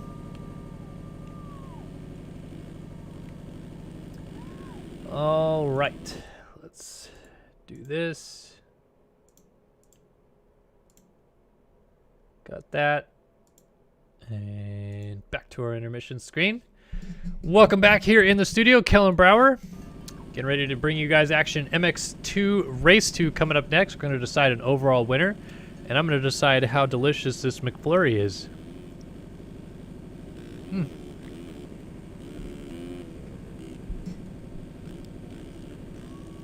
But yeah, RaceVectorGaming.com is the place to go to race this.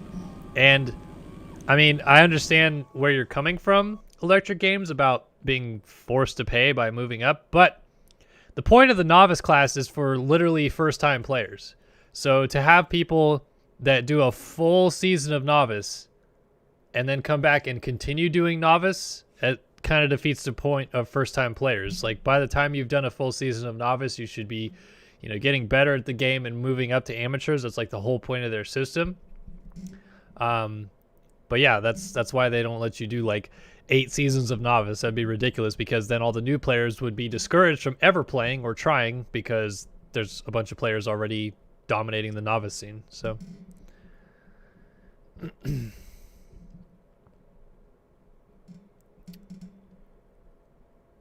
when is the MX versus ATV series happening? There's a couple different series being ran. I think Ioma Esports was doing one, and then MXO Sports, or whatever it is, MXO Tournaments, was doing an MX versus ATV series for a while, but it's kind of dying down. I mean, the game's a little bit old.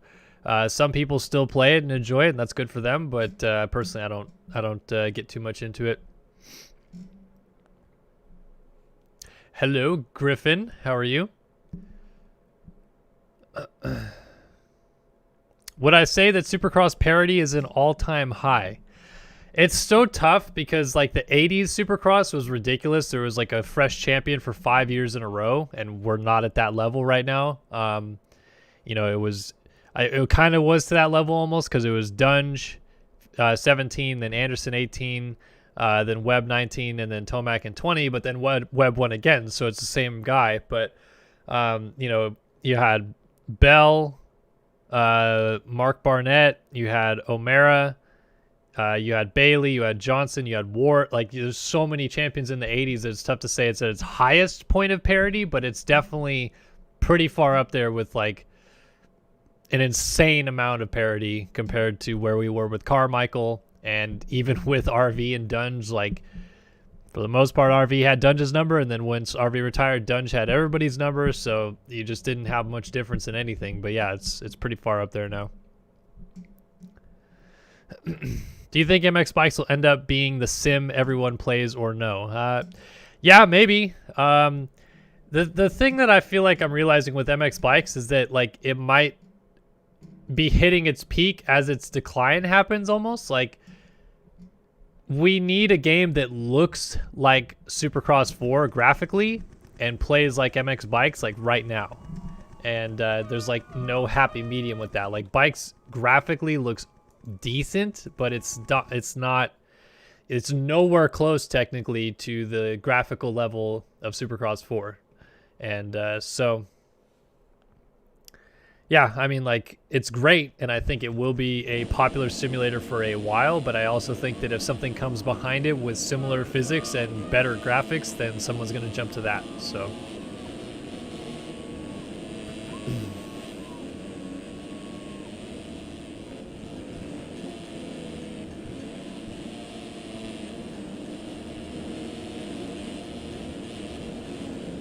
what about Mr. LaRocco from Redbud? Was he any good?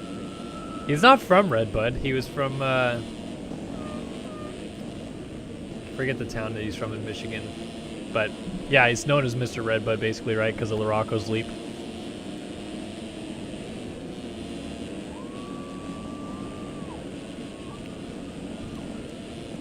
Supercross 4 is not paying me, but it's hard to deny that graphically it's pretty damn good looking.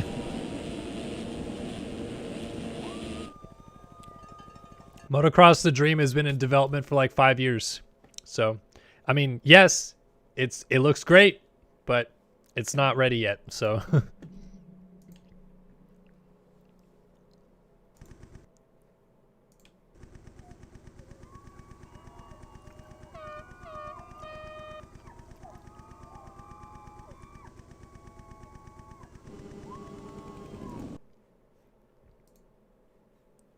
all right, here we go. MX2 Race 2 coming up. Let's take a look at Luke Sullivan up the inside as we get ready to drop the gate here again at Maggiora.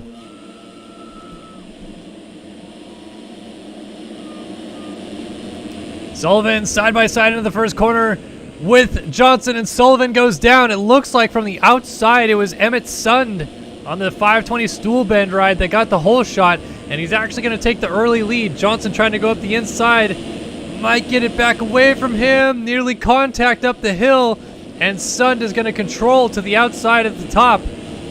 They got to try to control going back to the bottom as well. Emmett Sund did not want to let Payson Johnson get the lead right away, and he's still holding him back, and now Johnson gets into his lag bubble. So Sund and now Chris Post moves up into second. Jet Holyhead with a much better start. Jeff Giffen, Frank Jackson. You can see Johnson up the inside. We got a rider getting sideways there up the hill. That might have been Emmett Sund. Indeed it was, because Chris Post has taken over the lead, and the 164 Team 2 Dope KTM is out front. Jet Holyhead on the 105 right behind him. Now let's see how long Posty can keep these guys at bay. Chris Post, Jet Holyhead, then Frank Jackson coming through in third with Jeff Giffen fourth. And Devin Davis inside of the top five. Chris Post going far outside. Get a better line off this tabletop.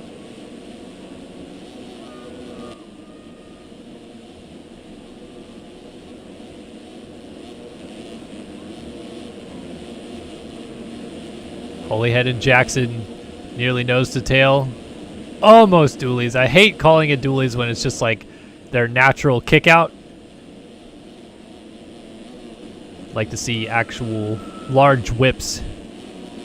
One lap in the books though, and Chris Post is leading him around here at Maggiora, and boy oh boy is he looking pretty good out front right now. He's opened up a bit of a gap already. Jet Holyhead has not been able to keep him right in front of him, so this is quite the opportunity here for Chris Post to get some experience of leading a Grand Prix and see how long he can keep it like this. As a change for second has happened, Frank Jackson has taken over that spot. Jet Holyhead a mistake, and now Jackson a mistake. So Holyhead back through. All the while, Payson Johnson creeping up into the picture from fourth.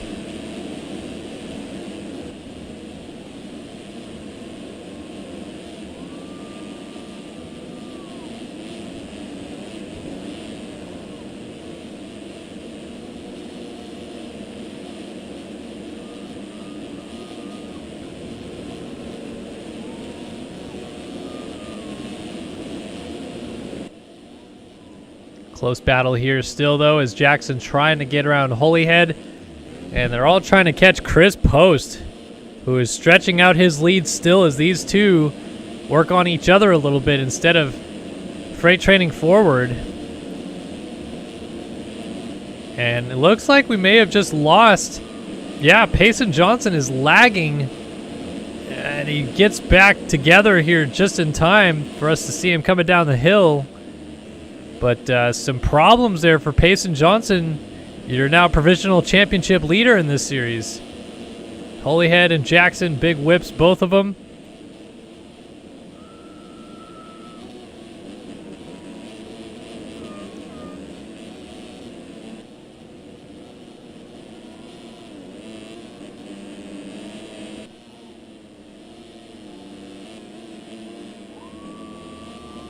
Seems as though these two are maybe catching up to Chris Post again a little bit, though. So Post was kind of sneaking away, and it is starting to fall back towards him instead. So they leapfrog up the hill, trying to get that rear tire planted, and Jackson was just riding it all the way up the hill.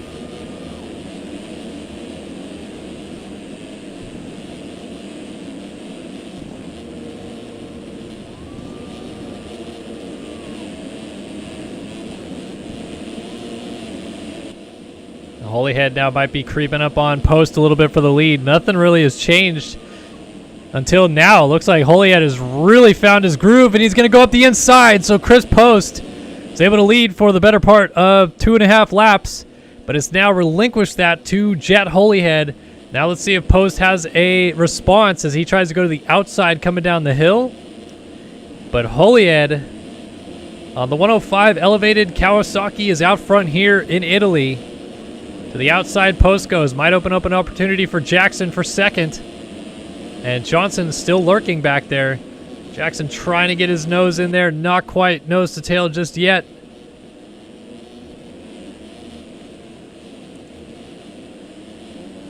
Very one line to the top of the hill. Insides only as everybody funnels in. And they drop down here.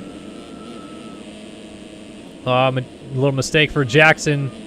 That is going to allow Johnson to close up a little bit. Oh my goodness, what a save by Chris Post. Big kick out coming through the last turn, and somehow, some way it didn't go too far for him. Here comes Johnson up the inside of Jackson, and no response from the 49. I think he knew that was coming out of Johnson, so he just allowed the 351 to sneak up through the inside there. Oh, our leader's down. Jet Holyhead has crashed out of the race lead and back to fourth place. So now Johnson to the front. Post right behind him in second. And contact with Frank Jackson, and they both tip over. Post continues on. Jackson a little bit longer of a tip over, but he stays in third. Here's Holyhead and Jack Gatland, who, with as much as the results are shuffled up right now, might be looking at a potential podium with 4-4 scores right now, or 4-5 scores, I should say. Still here behind Jet Holyhead who runs in 4th, but maybe we should double check that because here comes Luke Sullivan, who is 2nd in the first moto. And of course, Rasmus Balzer, the other rider who is mixed in there, but it looks like Balzer did not start this moto. He is 41st and not listed right now. So Balzer, 3rd in the first one, may have not made it to this second moto, which is certainly going to help the case there for Gatland, who is 4th in the first moto. Runs 5th right now, but is trying to get up to Jet Holyhead for that 4th spot. And pushing him from behind will be Luke Sullivan before long. I think Sullivan has his eyes set on trying to get to the lead as well. How about it, though, for Chris Post, who has just hung on right at the front of the field for so long. And even with Johnson sprinting away a little bit out front, Posty holding on to the 2 ride here just ahead of Frank Jackson for the time being. Then Holyhead and Gatland coming in the background with Sullivan right behind them. We'll have to go back and figure out where exactly Cooper Hunt is. Hunt has already lost a large chunk of points to Payson Johnson on the day and doesn't want to continue losing more points if he can help it.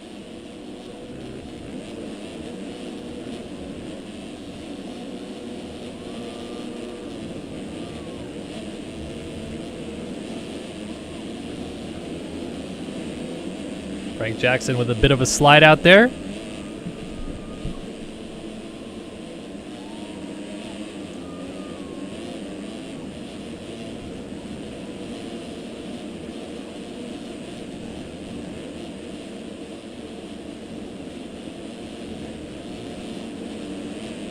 You can see all these guys are kind of jockeying for a position. It's not cut and dry that someone's going faster than the other. It's just a nose-to-tail freight train right now. Though Gatland does seem like he might have something working here on Jet Holyhead.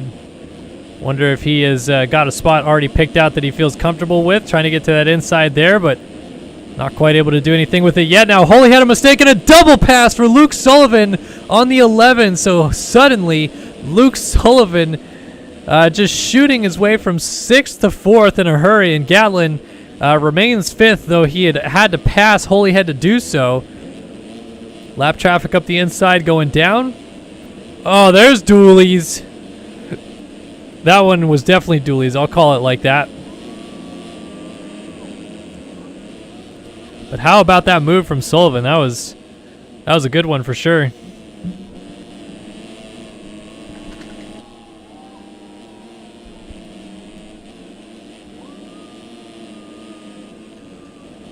Meanwhile, Gatland is not out of the waters just yet from Holyhead behind.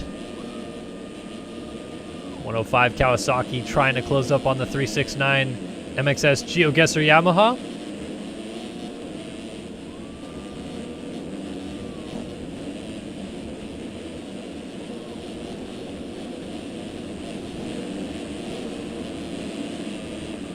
Oh, there was Chris Post. Chris Post was running 2nd. He just got up from a crash, and that moves Sullivan into 3rd. Post goes back to 4th, just ahead of Gatland. Gatland up the inside. Jackson down and going up the hill side by side. Gatland side by side with Post, just able to get by him. So that must mean Sullivan is now 2nd, Gatland 3rd, Post in 4th, but he is about to get past as Holyhead and he come together. Holyhead goes down. Post gets up and remains 4th for the time being. But here comes the 27. That is Devin Davis. And Davis, who had joined into the chat after the moto was over, the MX2 Race 1 moto was over, said that he went from 40th to inside of the top 20 in the first moto. So must be feeling a bit of the flow on the track and certainly knows how to pass if he's had to do that in the first one. So we'll see if he can use that to his advantage.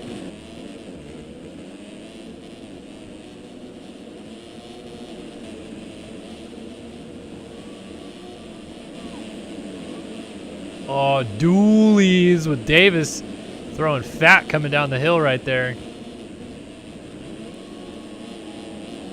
Trying to work up here on Chris Post. Make something happen. Post goes outside. Davis going to try to use this inside. Let's see if he gets a better apex through these couple of corners. Post is kind of seesawing his way through, but Davis doesn't get the drive. They both fly into that first corner and just lay the rear tire into the rut. Davis still just trying to eye something up, but Post is holding steady and defending the lines well. So nothing doing just yet, but Davis got a pretty good drive out of the corner right there. Let's see if he can turn it into something at the top of the hill. Not quite just yet. There is Frank Jackson right behind him. And is that Jet Holyhead too? Yes, it is.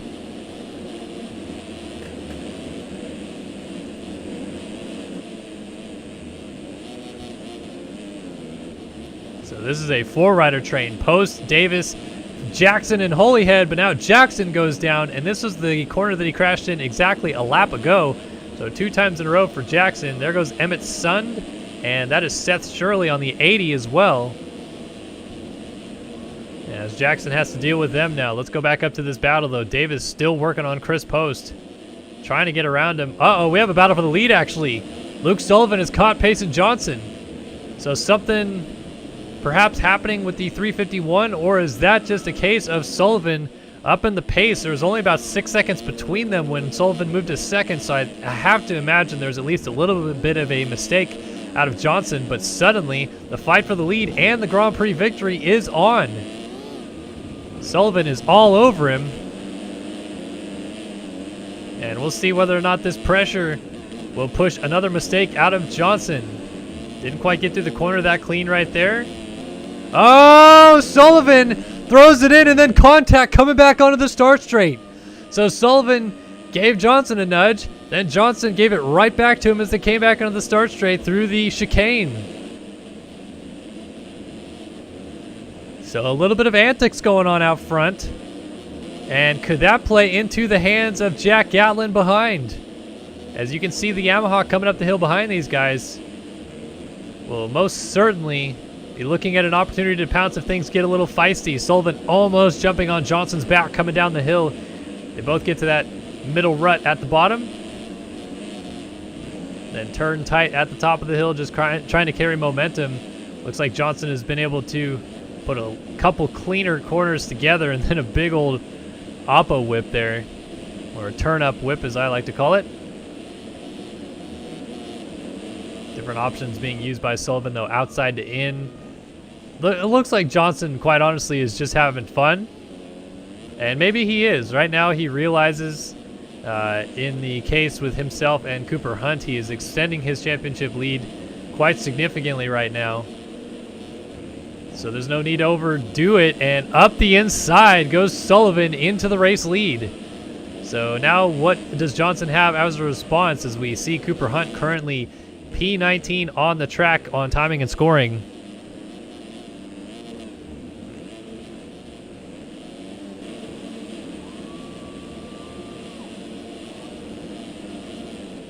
Johnson trying to close right up there on Sullivan as they come down by the mechanics area, but Sullivan going to lead him through here at the halfway point. So the cross flags will come out. We're just about 15 minutes in to this 30-minute plus 2 lap MX2 race number 2, and currently the overalls have swapped. Luke Sullivan on a 2-1 is looking at the Grand Prix victory over the 1-2 scores out of Payson Johnson. Tiebreaker goes to the better second moto score, which, as mentioned, belongs to Sullivan right now. But just a half second in it as this battle continues, and Johnson is looking awfully feisty in an attempt to get the lead, wrangled back away from the 11. Oh, man, inside almost got his nose right up in there. Oh, wow, that was some lag for sure, because Johnson has gone down, and he did it seemingly out of nowhere. The front end just got absolutely ripped out of his hands. And so suddenly that battle is gone. There's that oppo whip, turn-up whip, whatever you want to call it, out of Johnson right there. It looks so sick, but just doing it mid-race is so gnarly. There's Gatlin, though. He is into third, and he's got Jet Holyhead right behind him. And a mistake for Gatlin. Here comes Holyhead up the inside. Not quite. Not quite close enough was Jet Holyhead. Gatlin laying it over on the table. Holyhead trying to square off and come back up the inside, down the hill. He's got a good spot right here if he can get to this inside rut. Well, a mistake for Gatlin anyway, and easy pickings in the end. Jet Holyhead moves his way into third, and Gatlin slips back to fourth. But as mentioned, that 4-4 for Gatlin today should be good enough for third overall in the Grand Prix, if all else stays the same. So, as we are halfway through this race, and there is a cross flag out currently for your race leader, Luke Sullivan, let's go ahead and give you guys a top 20 rundown brought to you by atom.com. That's AYETOM.com. Head over there, check out his merch line and his music. Always some great stuff for Adam Holm over there that he's putting up, and we thank him for coming on board the broadcast this year to sponsor you guys with hot laps every single week, and this top 20 rundown brought to you by atom.com. Luke Sullivan leads MX2 Race 2 and is currently in position to win the Grand Prix of Italy with 2-1 scores on his Phil's KTM number 11. It's Payson Johnson on the 351, Covenant Honda in second. Jet Holyhead, the elevated Kawasaki on the 105 sits third. Emmett Sun on the 520 Stool Bend runs in fourth. Jack Gatlin, 369 MXS Magazine GeoGuessr Yamaha runs in fifth. Chris Post right behind him in sixth on the Team 2 Dope KTM number 164. A great moto so far for Posty. Up the outside, though, comes Braden Tharp, trying to get into sixth place, and he will do it. Braden Tharp on the Phil's KTM number 415 into sixth.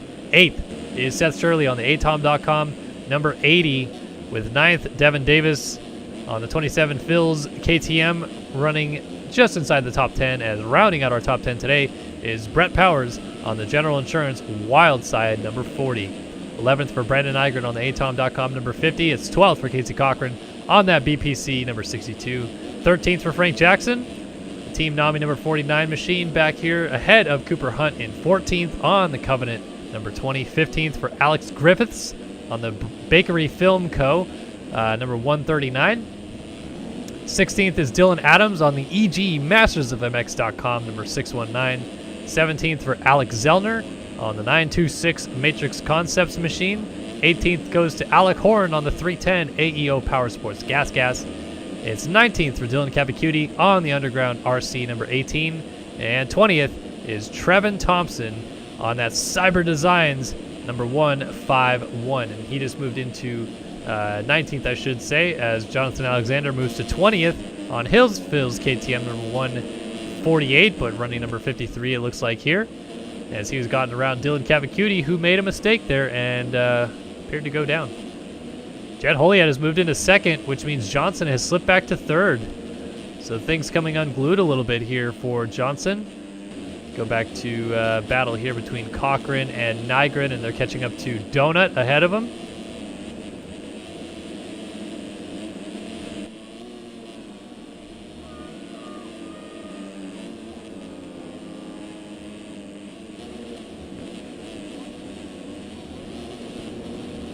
They hop over the rollers into this section.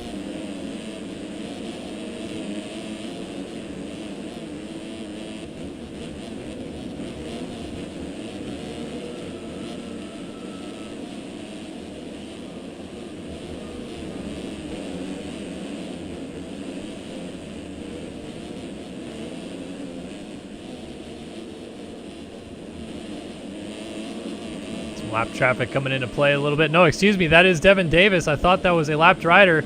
So we have got four riders nose to tail with Gatland off the side of the track.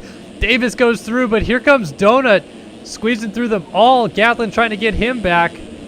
Brett Powers making a couple passes, gets around Gatland and Devin Davis. They both throw absolutely naughty rider down, and that has caused some turmoil for some of those riders going through. Was that Donut that was down? Yes, it was. Oh, unfortunate for Brett Powers, as he had just made several passes, but then went down.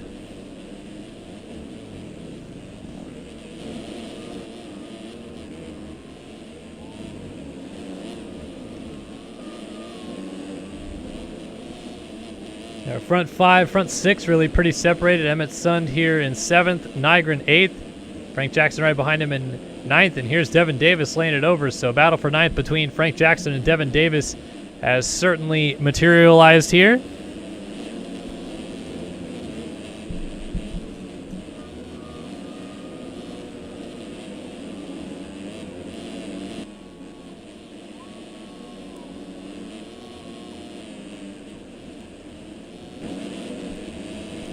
Look at this inside move, perhaps for Davis into the second turn. Not quite able to get up there on Jackson just yet. But he's going to switch gears to the outside and try to carry some speed up this uphill as he doubles his way to the top. Doubles again to the outside. And then jumps right back down.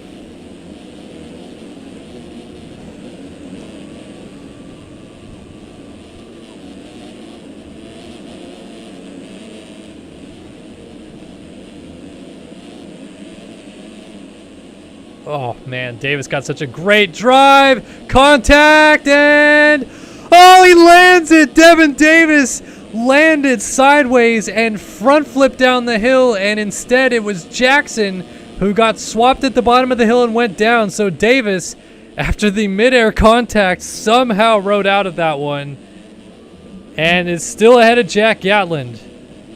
And now Gatland goes down with the legs off. So Gatland, who is very easily in a position to finish on the box in this one today, is now looking at so many points slip away and is most certainly off the podium as it runs.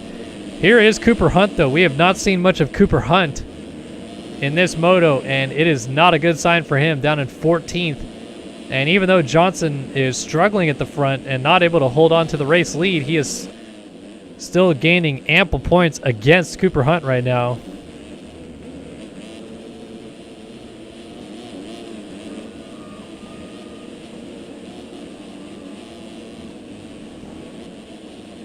Oh, a little crossover in front there.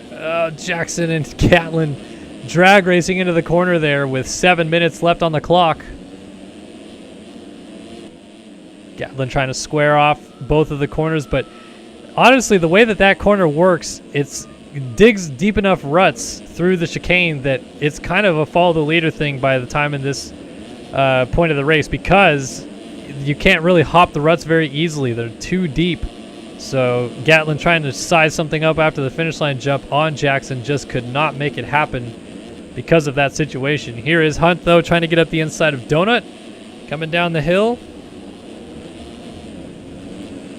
To the outside, Jackson down, so 2 more spots gained for Hunt. That will move him to 12th. And he's trying to get to Gatlin here ahead of him for that top 10 finish, perhaps.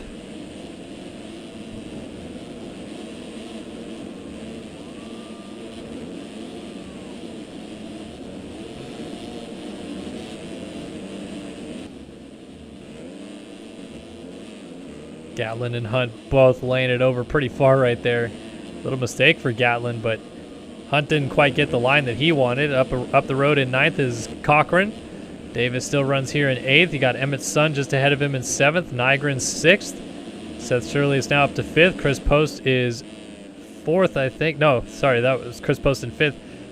Tharp is 4th. Johnson 3rd, right behind Jet Holyhead. And here's a battle for 2nd materializing. Johnson trying to get to the inside of Holyhead at the top of the hill. Holyhead goes defensive, and Johnson gets the inside rut hooked and makes the pass on the number 105. So for the time being, Johnson back into 2nd, but Sullivan out front is looking like he has got the overall victory completely locked up. And I'll tell you what, when it became a 2-rider fight for this championship between Johnson and Cooper Hunt, I definitely did not expect that the 2nd rider to 2 overall wins on the season would be Luke Sullivan, but here we are sitting with Sullivan having won the opener, and then Johnson winning the 2 rounds after that. Hunt won last week out at Matterley Basin for his first ever Grand Prix win, and now Sullivan looking to continue some more of that success that he had at the opening round here at Maggiora.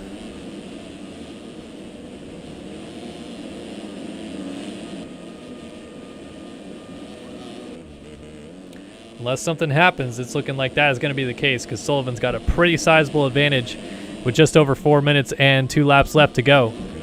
So Johnson moves to 2nd ahead of Holyhead, and then you got Tharp in 4th, Shirley here in 5th. Post has slipped back to 6th, but still a great ride for him. Nygren 7th, and Davis right behind him with Cochran in the mix as well. So let's take a look at this battle for a little bit. See it from Nygren's perspective out front as he tries to hold these guys at bay. Got Nygren, Davis, and then a flash of blue in the background there. That is Casey Cochran.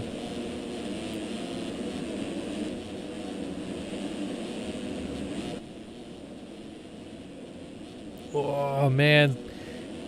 So across trying to get, or I'm sorry, Devin Davis trying to get in there and make things interesting. Nygren, a big whip coming down the hill. Seems like Cochran is catching this group a little bit though. And they got to be careful because just a few seconds behind them is Gatland. And Gatland has been one of the faster riders on the track all night long, but he has run into some crashes here in this second race that have really hampered him.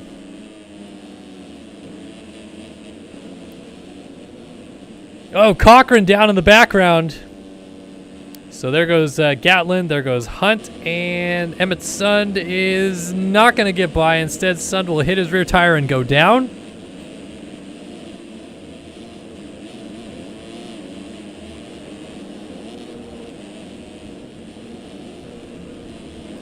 So Emmett Sund having a couple problems here, trying to get going up the hill. Cochran now trying to chase down Cooper Hunt, and then you got Gatland right behind Chris Post with Nygren, and then Devin Davis ahead of them. Jet Holyhead down off the side of the track has now completely lost touch with Payson Johnson, and your race leader Luke Sullivan is a bit in cruise control here. So this is definitely a much needed type of day for Luke Sullivan. He has had a rough go of late with starts, and because of that, his moto finishes have really suffered. He seems to have crashed too often out of the gate. This time, 2 good starts. First one was decent, but he was able to work his way forward and get second. This one much better, right up at the sharp end of the field from the get-go. Able to steal the lead away, pretty much on merit away from Payson Johnson, and has now opened up a 13-second lead here with about 3 laps to go. He should only have 3 to go next time by. He's trying to work around some lap traffic here. He's actually going to hit the lap rider and go down. I think that was the 757 or the 759 of Adrian Wilson, if I'm not mistaken. And Sullivan getting caught out by that is going to allow Payson Johnson into the picture. So Johnson looking for his 3rd overall win of the season and a chance to go 1-1 here and really extend that championship lead. Wow, that turned in a hurry. It looked like Sullivan all but had this thing wrapped up and just got, I mean, again, lap traffic is ideally supposed to get out of the way, but that move from Sullivan specifically was a little overzealous to kind of try to hop over the lapped rider on a tabletop. And suddenly we only have 1.4 seconds between our leaders. So how is this going to shake down? And they're still going to have time on the clock as they hit the flag this time by. So it'll be 3 to go as they both kind of toss it. A little bit of dualies on the table. And here comes Johnson for the lead. Sullivan is going to have to deal with this attack.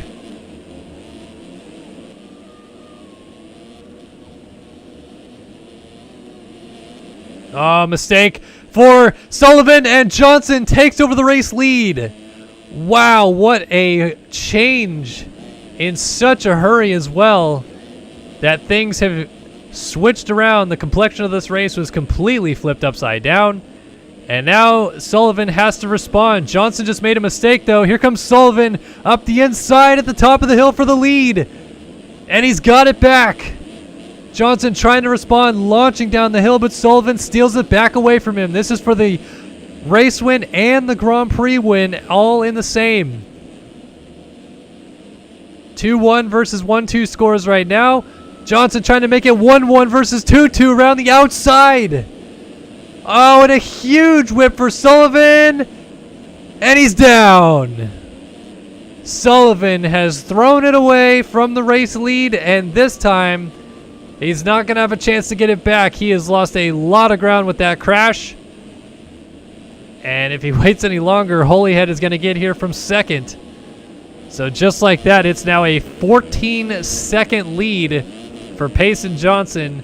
And he's going to get the 2-lap board next time by. What a change in this race. That happened so fast. That was a 30-second swing between Johnson and Sullivan in the space of about 1 lap. Sullivan crashed on the same jump 2 laps in a row, that hip jump tabletop. And suddenly Sullivan goes from looking like he was going to easily win this Grand Prix down the stretch to, at this point, just trying to hold on for second, because Jet Holyhead is still right there, just in case things get a little bit more out of shape for the man in second, Luke Sullivan, right now. So 2-lap board is out here at Maggiora. And that battle for the lead was very interesting, to say the least. We'll go back and find Cooper Hunt.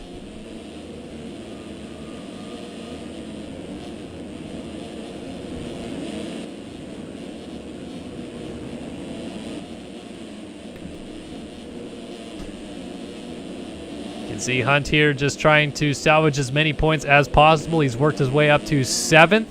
He's got 6 seconds to go to get his way into 6th potentially, so it's been a pretty good job at salvaging what he can from outside of the top 20, but not out of the water just yet. Chris Post right behind him, and then you got Casey Cochran coming down the hill over the jump. There is Emmett Sund on the 520 as well.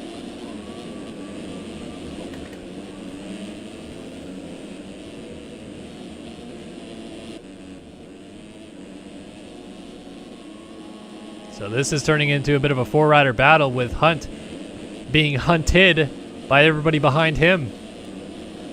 And with 2 laps to go, this is going to get gnarly. Look at this. Chris Post is going to go by, momentarily at least. Hunt trying to get back up the inside, makes a mistake, and Cochran goes through. So 2 successive mistakes, and Cooper Hunt drops from 7th to 9th, but now he's going to get back around Post, so he goes back to 8th. And he's going to try to go to work on Casey Cochran here for 7th again. Lap traffic down off the track at the bottom of the hill. Oh, Chris Post was right up the tailpipe there of Cooper Hunt. Almost got in there. Oh, cross jumping. Whew. That looked like it could have been a lot worse, and then Hunt goes defensive at the bottom of the hill. So Casey Cochran 7th ahead of these guys. Hunt right behind him in 8th, and Chris Post trying to get a top 10 in this moto, but he would really love to finish 7th if he could with this group right ahead of him.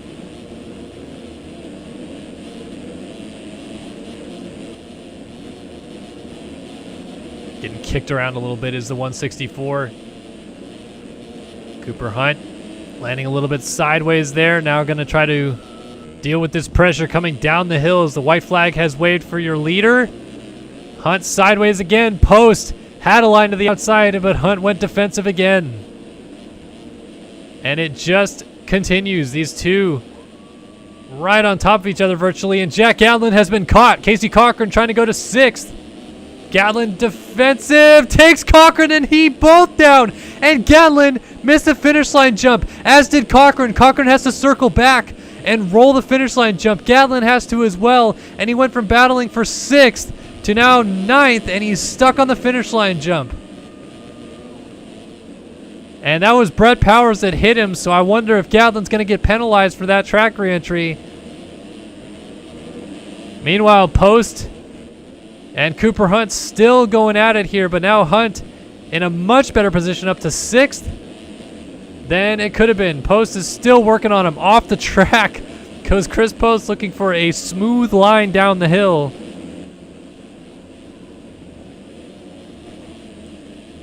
Boy, oh boy, that got a little intense. Meanwhile, up front, Payson Johnson does it again. He wins the MXS Grand Prix of Italy.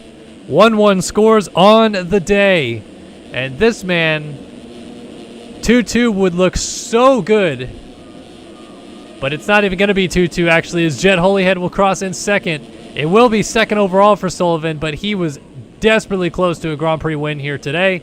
Ends up 3rd in this moto, 2nd overall. Seth Shirley battling with Braden Thorpe to the line. And overalls are going to be so mixed up here. I'm really curious. I wonder if Holyhead might have actually earned himself a spot on the box with that finish in this one. But Shirley will cross the line 4th. Braden Thorpe is down, and Hunt is not going to get to him. Post is still trying to work up to the back of Cooper Hunt, but Thorpe will cross the line just about now there in 5th. And this one coming down to the flag. Post is trying to get into 6th. Cooper Hunt wants to salvage this spot for all the points it's worth. Into the final corner. Posty gonna send it in up the inside, and oh, he almost got him. I thought he had him. 0.086 down. Hunt Cross is in 6th. Post 7th. Cochran 8th. Unbelievable moto there at the end. And Devin Davis will pick up 9th here in this one. 10th will be Seth Carr. Gatlin down in 11th, going to allow Alex Griffiths through for 11th. 12th goes to Cavacuti. Gatlin gets up and finishes 13th. Brandon Nygren will cross 14th. 15th for Trevin Thompson. 16th, Brett Powers. And 17th will be Frank Jackson. When he gets there, it's going to be a little while. Adrian Wilson was the rider that got together there with Luke Sullivan. He ends up in 18th in this one. 19th for Dylan Adams. And 20th is Jonathan Alexander. So we'll wait for cuts as Frank Jackson comes on down the hill. And to the finish line comes the 49 machine. He will finish up there and take a look at cuts. Looks like Seth Carr leapfrog Devin Davis for 9th. And the rest stayed the same. In fact, Post had too many cuts to really count there, so in the end it wouldn't have mattered. Payson Johnson, your overall winner here tonight at Matterley Basin. No, Maggiora.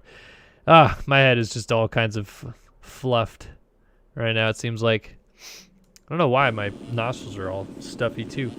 Welcome back to the studio, though. And hanging out here, getting ready for MXGP Race 2. Luke Sullivan, lappers make me want to quit. Unfortunate turn of events there at the end of the race for Luke Sullivan. And my McFlurry is now basically a milkshake, so off with the lid.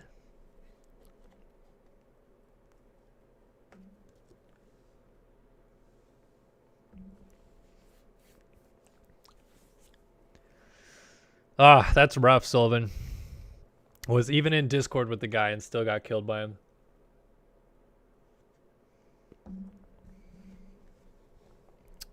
Hate to see it, man.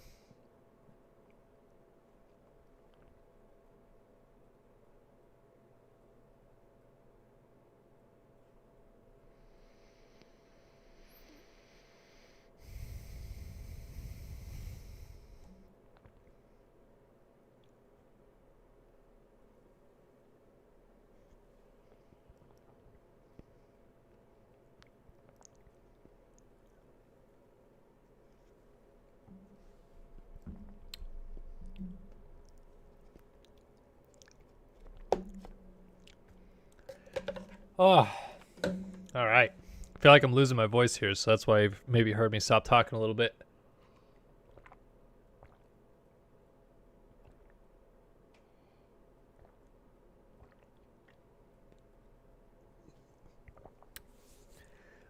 Sullivan gonna take his lumps. He'll be back on Wednesday, though, for Redbud. And nice job, Moto X Life. Up to the 450 class on SX4.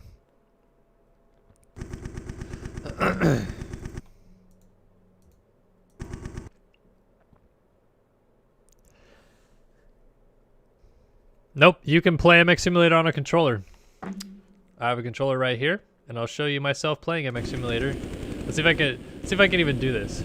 So here's me playing MX Simulator.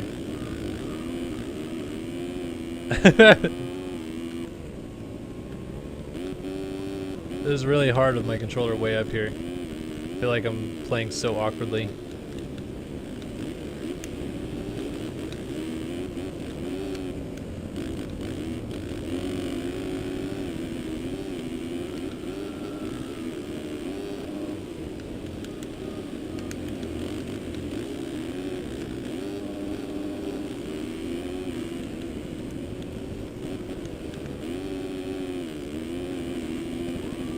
Here, is that a good enough demonstration you can play on controller? Look at me. I did it. Alright, here we go. MXGP Race 2 coming up. So I will get this cordoned off so that I got this right.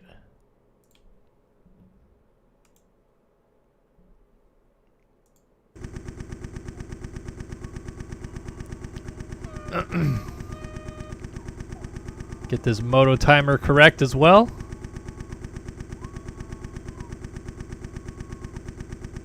There we go. Moto timer up, and here we go. Final race of the night. Ready to drop the gate. It's MXGP Race 2 live here in Italy.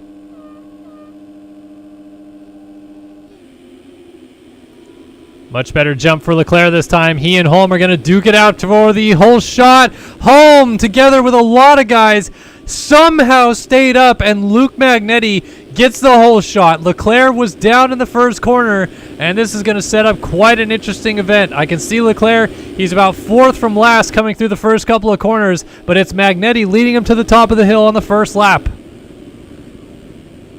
Magnetti, Rockefeller, Hall, Donovan, and Parks in the top 5 coming down the hill here. And everybody jockeying for positions. You can see Holm there in 6th. I have no idea how he stayed up. He was completely sideways twice going into the first corner. And Magnetti, who didn't get the best jump, but it was a good thing that he didn't because everything got kicked off there in the first turn.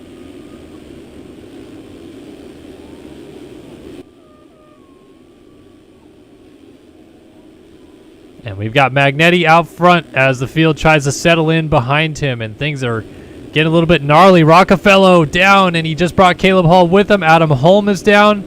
That's a tough spot to be in, too. Ethan Parks was caught up. There's Leclerc going by on the 1. Finally see him sneaking through, and now Holm is way back here as well. That was a golden opportunity early in this one for Holm to try to get away before Leclerc could do anything about it. And instead, it's just going to go right back in the favor of the defending champion. But he might be down again. I don't see him. There he is, picking his bike up.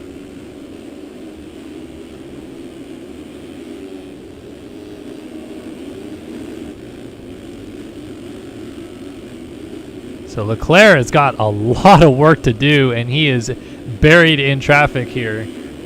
Look at all these riders going off this jump together as Leclerc is down in 20th spot. Magnetti leads the first lap, but I feel like this is going to be entertaining in and of itself to watch the reigning world champion try to work his way through the field. There's Caleb Hall to his outside.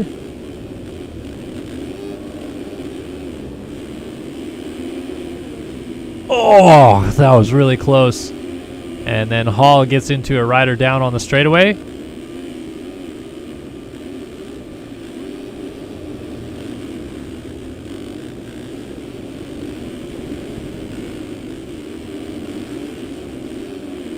Leclerc trying to work on Caden Speck now for 15th at the top of the hill. Shoves his nose up the inside but can't quite get there. Another rider went down anyways, so up to 15th goes Leclerc.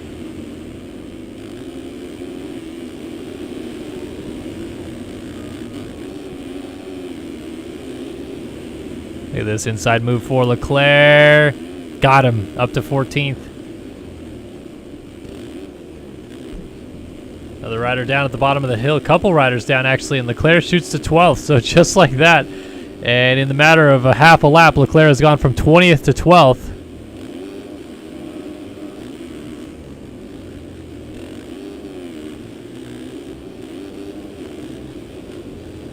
Trying to work up to, is that Fjellberg on the 28, it looks like, perhaps? Phil's KTM rider just ahead. Yeah, and then Magnus Hastrup in 10th. So going to finish up a whole onboard lap here with Leclerc, and then we'll go and check out some more of these battles going on because it looks like a second battle for second place is brewing. And it is indeed Tyler Lang right there with Chase Donovan. Donovan slides it out, so Lang, speaking of golden opportunities, Lang, who finished 4th in the first moto and had lost 7 points to Leclerc, is trying to gain some of those points back right now in MXGP Race 2.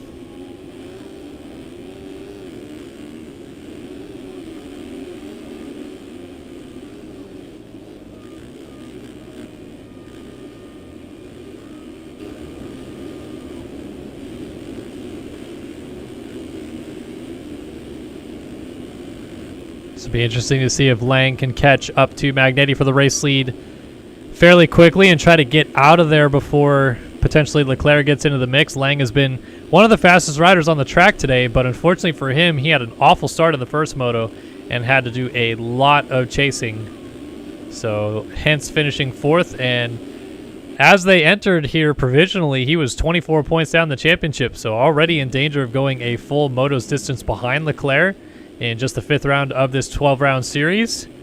But as it runs right now, things are obviously going to switch back in his favor just a little bit. We'll calculate some more points as they come later on in the moto, but at least tentatively, Lang is looking at pulling pretty much all the points he lost in the first moto back on Leclerc, and might even do some more damage if he can get to Magnetti for the lead. And it seems like he is wanting to waste as little time as possible. He has caught Magnetti in a hurry, and we have got a battle here for the lead at Maggiora in the MX Simulator Grand Prix of Italy. Lang looking to go 4-1 potentially here.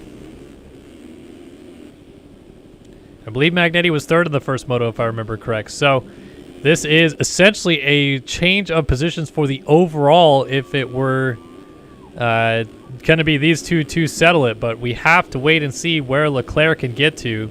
It's a 3-1 for Magnetti, a 4-2 for Lang. But if Lang can get to a 4-1 versus a 3-2 out of Magnetti, that is advantage Lang by a single point.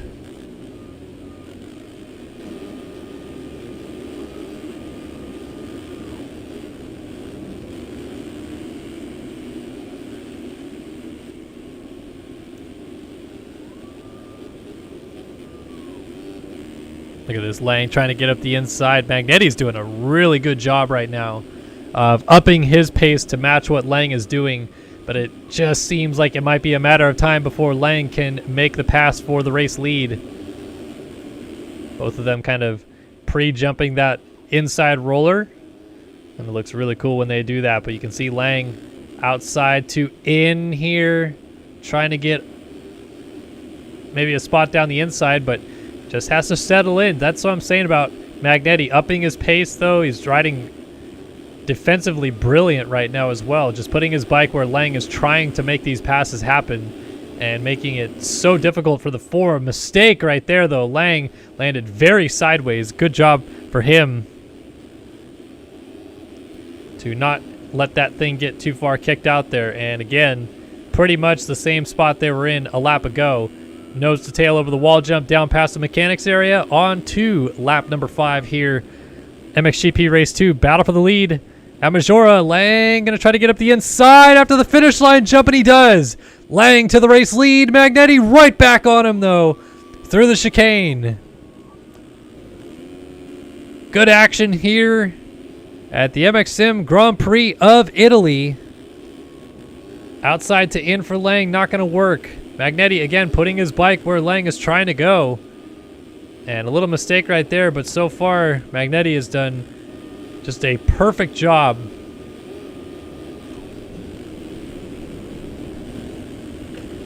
Again, Lang goes to the outside, wants it to turn into the inside here, but he's just not close enough yet.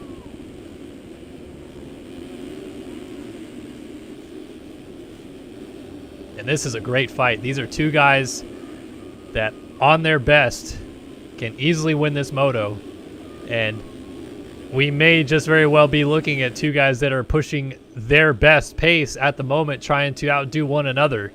And that's exactly what you want to see at a high level MX Simulator race. Two of the best in the world currently finding their elite pace and pushing each other in an intense battle. This has gone on for almost 2 whole laps now as we come down through the hip table and down that downhill rollers once again. Lang trying to stay a little bit lower down these, but is not quite able, got a nose in there just yet. He almost had Magnetti after the finish line jump just about a lap ago now, but not quite. Dualies off the race tech table down the hill. This is the closest Lang has been on the wall jump. Let's see if he can get a drive. Not quite, and Magnetti again defensive inside, putting his bike where Lang wants to go. And it comes to blows finally. Lang lands on his rear tire, and it's an instant fall off. He swaps to the left and goes down immediately. And suddenly, it's a nice, big, sizable gap for Luke Magnetti to work with. It's Jeremy Cohenauer, by the way, in 3rd. And you can see that Lang was able to remount and still maintain that 2nd position. Holy smokes, this battle. Chase Blakely, Chase Donovan, Jacob Hubbard, LeBeau, and Leclerc. Nose to tail. Donovan off the side of the track, going to lose 3 positions for the price of 1. as Leclerc shoots up around the inside of him, now trying to work on LeBeau. You got Hubbard just ahead of them. Blakely, as Donovan tucks the front wheel and goes down in the corner at the bottom of the hill. Leclerc almost into the side of Austin LeBeau. And LeBeau trying to defend, but Leclerc is just insane. Around the outside, that's going to shoot him up to 6th, I believe. LeBeau almost into the back tire there of the defending champ. Now he's trying to go to the inside and goes down. You push the pace, you try to push Leclerc, and you push yourself into mistakes. And that just bit LeBeau and Donovan both, as here's Hubbard up the inside there of Blakely, and he got him. Big oppo whip for Hubbard. Blakely trying to cross over lines and trying to work this outside to in move, but not quite able to get a nose in there just yet. And here comes Leclerc. 3-rider battle brewing here for 4th. Hubbard, Blakely, and Leclerc. And I think that was wise decision-making on Hubbard's part to realize Leclerc was going to be the next rider behind him, and he made a quick pass to get around Blakely. Wasted very little time to do so.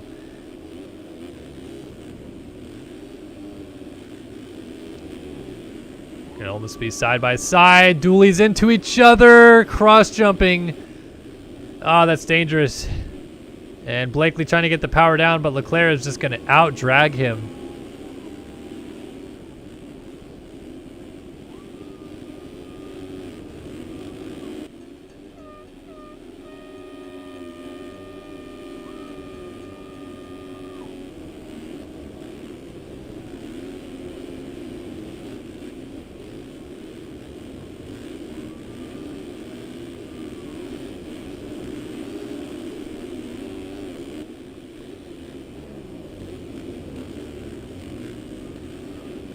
They drop back down the hill. Leclerc still dealing with the pressure from Blakely, but now he has turned his focus to Jacob Hubbard ahead of him.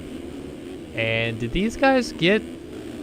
No, I thought maybe that we'd lost Kohenauer in the mix of this because I didn't see him on the other side of the track, but maybe through all this chaos he's been able to sneak away a little bit more. Hubbard trying to defend. Leclerc, mistake. Blakely hits him, and then Leclerc hits home, and all 3 riders go down. Oh, it was a pinball effect, and now they're all going to be stuck on the uphill. Austin LeBeau comes through. Leclerc almost loops out, has to cut a timing gate, and into the mix comes Donovan.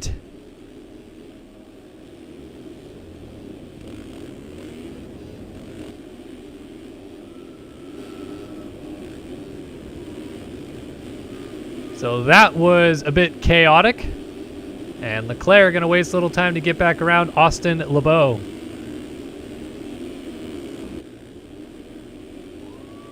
So settling down a little bit, it is Magnetti still leading from Lang. Kohenauer there in 3rd. Let's just do a top 20 rundown while we have it, actually. So let's go ahead and top 20 rundown brought to you by R Jerky. Head over to eatrjerky.com. That's eatrjerky.com. Use the code SYS20. That's SYS20 for 20% off your order. Get a discount, eat some beef jerky, have a good time, and watch some MX Simulator races while you're at it. And they bring you guys this top 20 rundown here at I keep saying Madley Basin, it's Maggiora in Italy. Luke Magnetti, the BPC Yamaha rider, leads here MXGP race number 2 from Tyler Lang, who just picked himself up from a small crash. Lang on the underground RC Cowie, number 4, runs in 2nd. Jeremy Kohenauer on the MV Films number 15 sits 3rd, with Jacob Hubbard on the Phil's KTM 778 machine running in 4th. Alexis Leclerc, Rockstar Energy Husqvarna, number 1, running in 5th. It's 6th for Austin LeBeau on the atom.com number 518. 7th for Chase Blakely on the BPC number 21. Excuse me, number 99, I should say, 21 on his back. And 8th for Chase Donovan on the Pro Line Designs number 73. 9th is Matthias Janis on the Underground RC number 130. And rounding out the top 10 is Ben Seberg, rider out of Great Britain, on the number 14 Rockstar Energy Husqvarna machine. Right behind him, 2019 MXGP World Champion of Adam Holm on that atom.com number 2 sits 11th. 12th for Dennis Fjellberg on the number 28 Phil's KTM, your 2013 MX2 World Champion, and 2016 MX2 World Champion, I should say. Here's 13th, it's Caden Speck on the Phil's number 39 KTM, ahead of Austin Bear in 14th. His teammate on the number 64.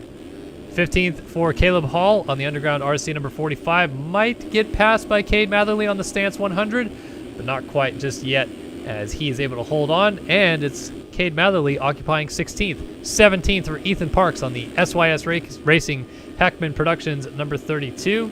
18th for Magnus Hastrup on the Elite Concepts number 817. 19th is the 294 of Eduardo Simos on the PV Industries number 294. And 20th is Braden Castellaneta on the number 12 Underground RC machine. That is a top 20 rundown brought to you by the folks at R Jerky. Back to our leaders, though, and it's tightening up in a hurry. Lang just a second down, has clawed all that time back to Magnetti once again. And this is about to brew into another good battle for the lead. These two ran nose to tail for the better part of 2 laps until Lang finally had things come unraveled for him. Now he's going to try to go at it again, and in this current situation, this is again the overall Grand Prix victory decider, with Kohenauer still occupying 3rd and Leclerc down in 5th. Lang winning this moto with a 4-1 score would win him the Grand Prix. It would gain him points back against Leclerc in the championship hunt. So there's some massive implications on the line here for this championship moving forward if Lang can get this done and win this Grand Prix.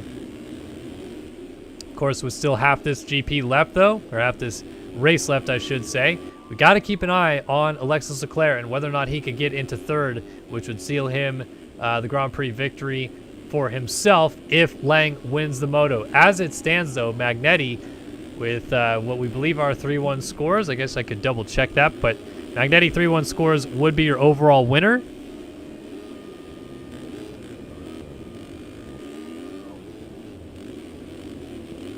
And I am wrong. I apologize. Magnetti 5-1 scores currently is tied with Leclerc for the overall victory. Lang 4-2 is going to fall 1 point short, I believe it is, of Magnetti for the Grand Prix victory. So if he can get it, a 4-1 for Lang obviously beats a 1-5 out of Leclerc.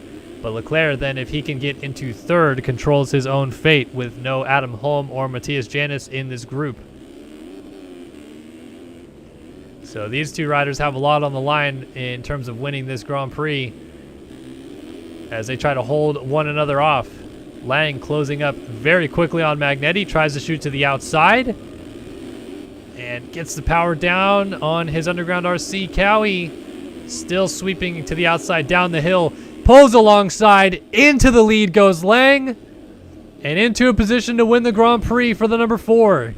Now can he hold it? He lays it into the outside there. Was halfway on his way to the ground, but able to let the bike slide all the way into the rut. And he now leads here at Maggiora for the first time all night long, 18 minutes in to MXGP Race 2. We've got 12 minutes and 2 laps left to go. And this is still going to be a barn burner between these two, and to see what happens with Leclerc. Leclerc has caught Hubbard for 4th, which again would tie him with Lang. But Leclerc, I think, has his eyes more focused on Kohenauer for 3rd than anything else right now. Not to say he's going to easily pass Hubbard whatsoever, but I think Leclerc is just wanting to win this Grand Prix.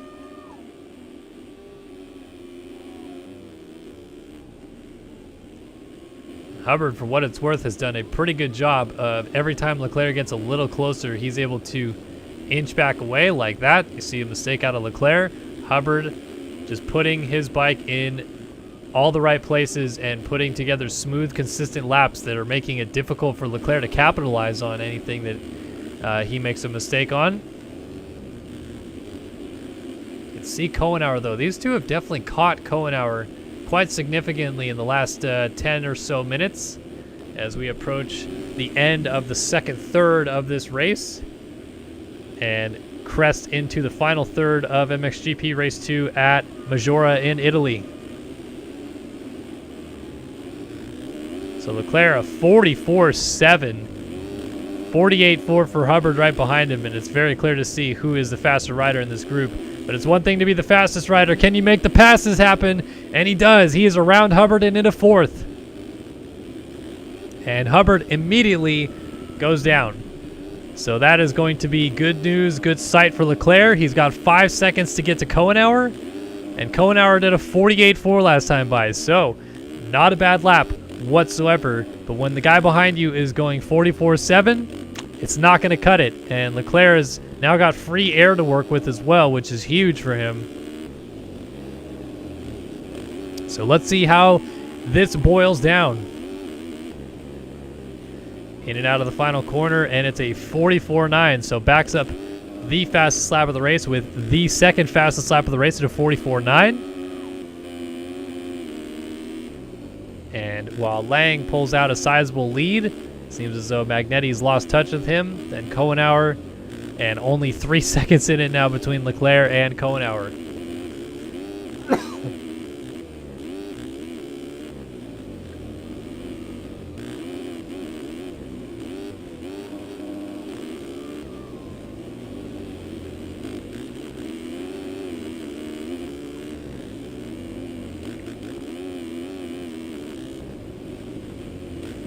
Oh, mistake there for Leclerc.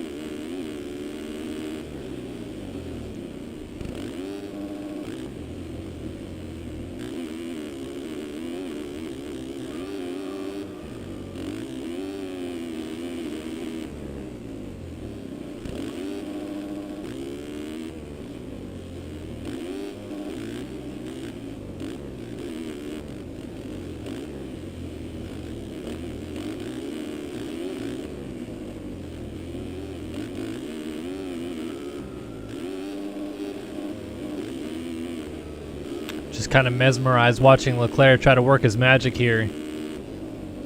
And this is for the Grand Prix victory.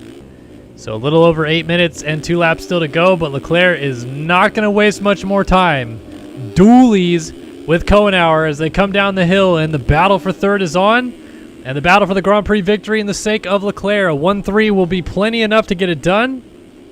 Oh, contact! Leclerc and Kohenauer are both down. They are both down. They are both off the bike. Here comes Hubbard, and he's going to get there just as these two get going. Kohenauer is going to get up first, and now Hubbard is going to be in the picture. Wow. So that was about the worst case scenario for Leclerc, because it's okay if he went down. He still would have just had to catch Kohenauer, but both of them going down keeps this battle close, and it probably is going to help other riders from behind sneak into the picture here. But this is going to be the move for Leclerc, jumping down the hill and into third place. Just like that, he's got the pass done, and he's going to try to set sail and get away from Kohenauer.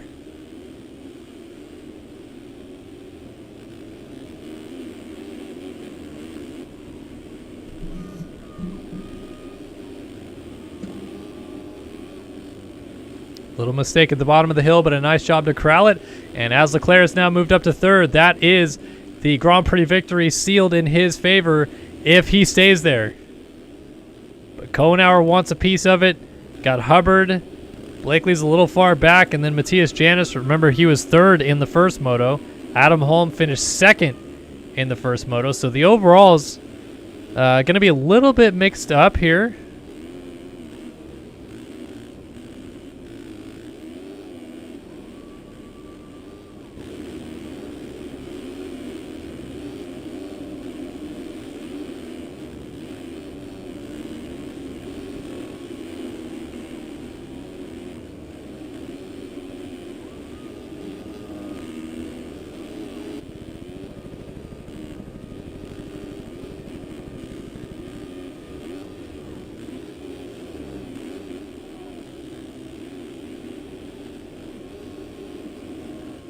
See Holm trying to size up competition ahead of him, including Matthias Janis and Chase Blakely. They're just up the road of him, so you can get a good eye when you go off that big step up or step down table, I should say, of where everybody is ahead of you. You got like the whole track right in front of you as you come down that hill.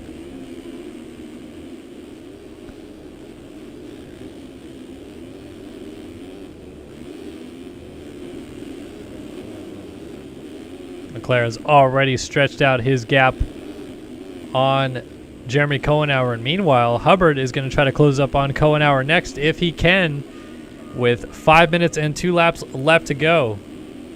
Blakely is about to deal with a boatload of pressure as Janice and Holm are catching him simultaneously.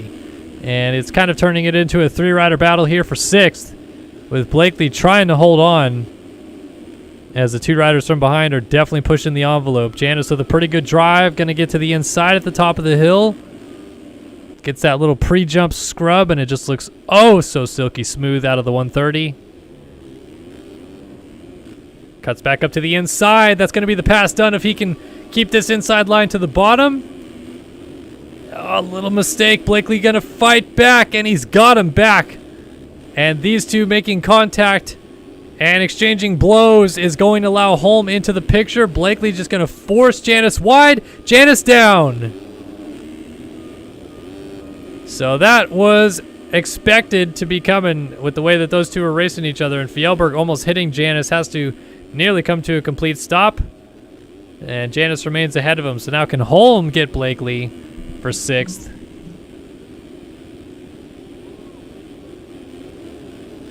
Oh! Holm goes down off the track. So that should allow Janice back by. There he goes, and there goes Fjellberg on the 28. And so Holm remounts in 9th, and he is going to be just a bit ahead there of Chase Donovan. There's Cade Matherly in 11th, Ben Seberg in 12th, Caleb Hall 13th, Caden Speck 14th, Austin LeBeau 15th, Castellaneta 16th, 17th for Ethan Parks, 18th is Robert Wilson, 19th Magnus Hastrup, and Brandon Larson in 20th.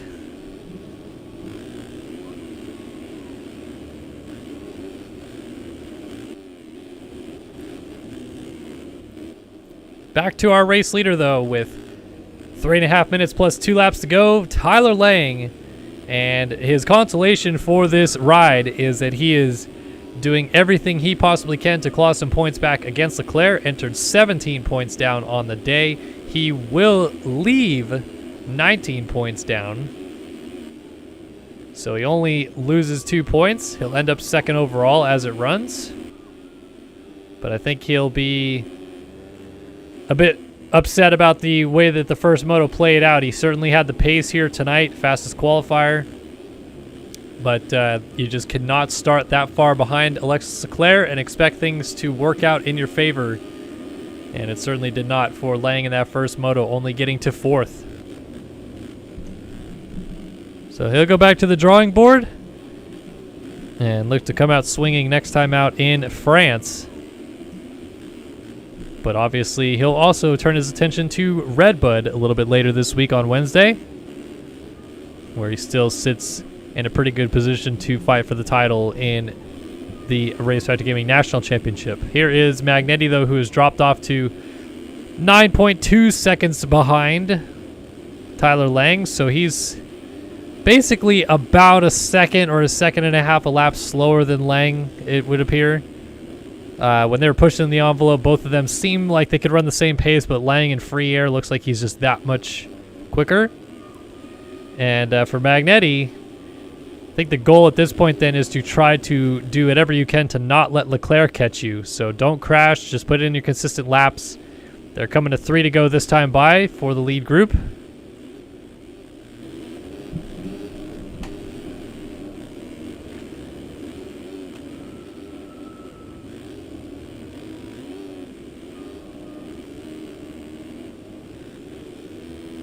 So Leclerc going to work down the hill, and here is Lang, most certainly getting 3 to go. There's just over a minute left on the clock, so that'll be 3 to go as mentioned. Find ourselves a battle. What do we got here? Here's Ben Seberg closing up on to Dennis Fjellberg with Chase Donovan on the 73 behind them a little bit. And Seberg has quietly worked his way up to Fjellberg, it seems like. He was in 10th most of this time, trying to reel in the groups ahead of him. Oh, that's not going to help, though. Slide out. Wow, that was a save and a half to keep himself from crashing there. And Donovan now going to sneak right up into the picture, as is Cade Matherly.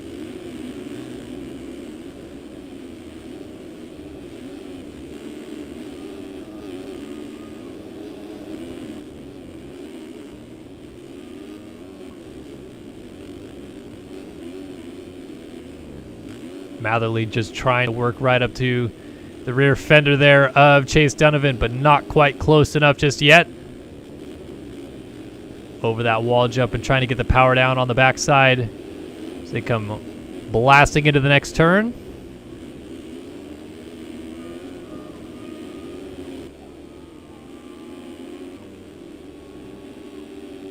Donovan just laying it over, just trying desperately to plant that Proline Designs bike into the ground. That is Speck, I think, down. No, it's Fjellberg. Fjellberg down, so both of these guys move through. That is going to be 9th, I think, for Donovan, and 10th now for Matherly.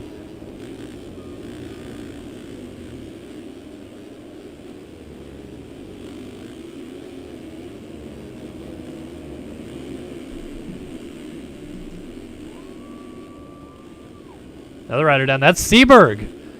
Wow, so everybody having a little bit of problems here late. And Seberg, a double fall off. Ah, those ones you hate. You just want to toss your controller so far.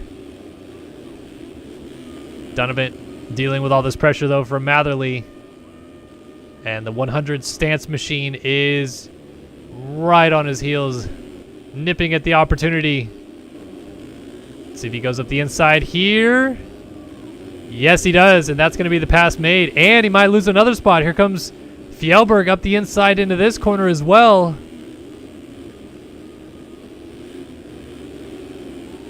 And Fjellberg completes that pass on Chase Donovan as they come down the hill. Now Fjellberg going to work on Matherly ahead of him. So nobody can quite sneak away from each other here. And there it is. Fjellberg gets around Cade Matherly. So that is good enough for 9th, I believe it is. And next up for them would be Adam Holm.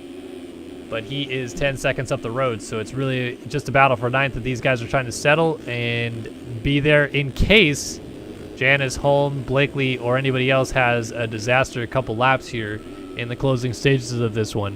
White flag is about to wave, though, as Tyler Lang brings it down by the mechanics area yet another time. And 1 lap to go here in MXGP Race 2 at Maggiora.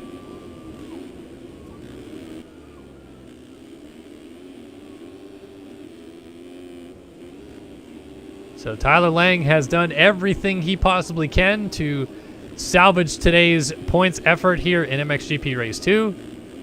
The 4th in the first moto will be a disappointment, but at least he only loses 2 points to Leclerc on the day. Unless Leclerc can get to Magnetti, I guess it's not a foregone conclusion that we're looking at Magnetti holding on a second here. He has been able to basically keep Leclerc at bay for the better part of losing about 2 seconds a lap for the last 3 or so laps, but Leclerc, now that he can kind of see Magnetti, might push the envelope just a little bit harder on this last lap. 0 chance he's going to get caught by Kohenauer. So pushed it to the limit, really, if you're Leclerc. You can see Magnetti, and Magnetti just went down! Magnetti down out of 2nd place, so that is exactly what I'm talking about.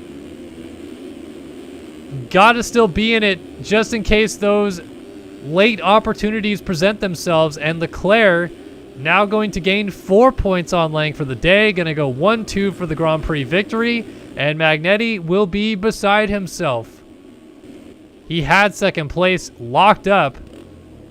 And not sure if it was the contact with the lapper or not that played into that. But certainly Magnetti is not going to be too thrilled about it, whichever way it falls. Either way, 1 more straightaway to go for this man, and a good job at salvaging the first moto to make the second moto that much more impactful as he brings it down, and Tyler Lang is going to win MXGP Race 2 here at Maggiora. But the man of the day, dominant first moto, and just not quite enough to get it done in the second moto, but a 2nd place will do it for him anyway. Alexis Leclerc is your winner at the MX Simulator Grand Prix of Italy. It'll be Magnetti crossing in 3rd. I still think 5-3 might be enough for 3rd overall. Jeremy Kohenauer's got 4th pretty much locked up. Here's Jacob Hubbard in 5th. Matthias Janis 6th. Adam Holm in 7th. And yes, as these two are both outside of the top 5, a 5th and a 3rd for Magnetti will be enough for the Grand Prix podium. So he'll kick himself for losing that spot to Leclerc, but he will still end up in the exact same spot in the Grand Prix that he would have regardless. As Hubbard crosses in 5th, Janis will finish up 6th, Adam Holm 7th. Chase Blakely will be in 8th in this one, 9th for Cade Matherly. And Dennis Fjellberg should round out your top 10. Chase Donovan right behind him in 11th, Caden Speck 12th. Ben Seberg trying to charge up to him in 13th. And this one doesn't look like it's quite over just yet.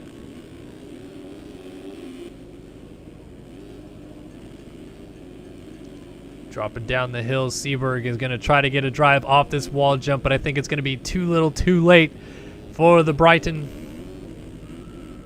And he will finish this one in 13th.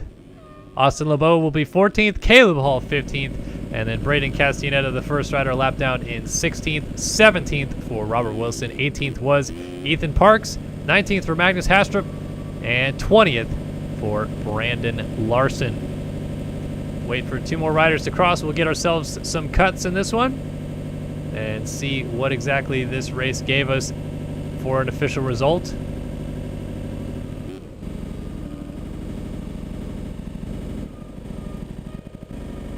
And no positions change. Lang, Moto2 winner. Leclerc, Grand Prix winner at the MX Simulator Grand Prix of Italy.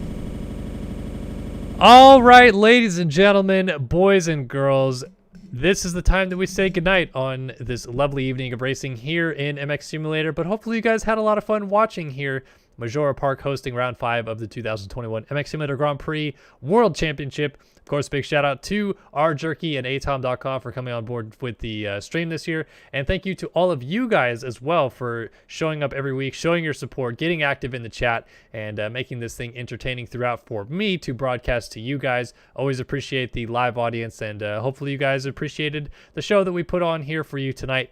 But for now, we're going to sign off until Wednesday night when we bring you guys the Red Bud National in MX Simulator, so you won't want to miss that. Same time, same place, 5:30 p.m. Pacific, 8:30 p.m. Eastern, so you guys will want to tune in on Wednesday night for that. And then we'll be back next Monday for the MX Simulator Grand Prix of France. And again, just more action coming up here in the next couple of weeks here in the MX Simulator scene, a Race Factor Gaming competition. And a big shout out to them as well for all of the support that they give us throughout the years on the series. But we'll see you guys on Wednesday night for the Red Bud National. But for now, I'll see you guys a little bit later. Bye-bye for now.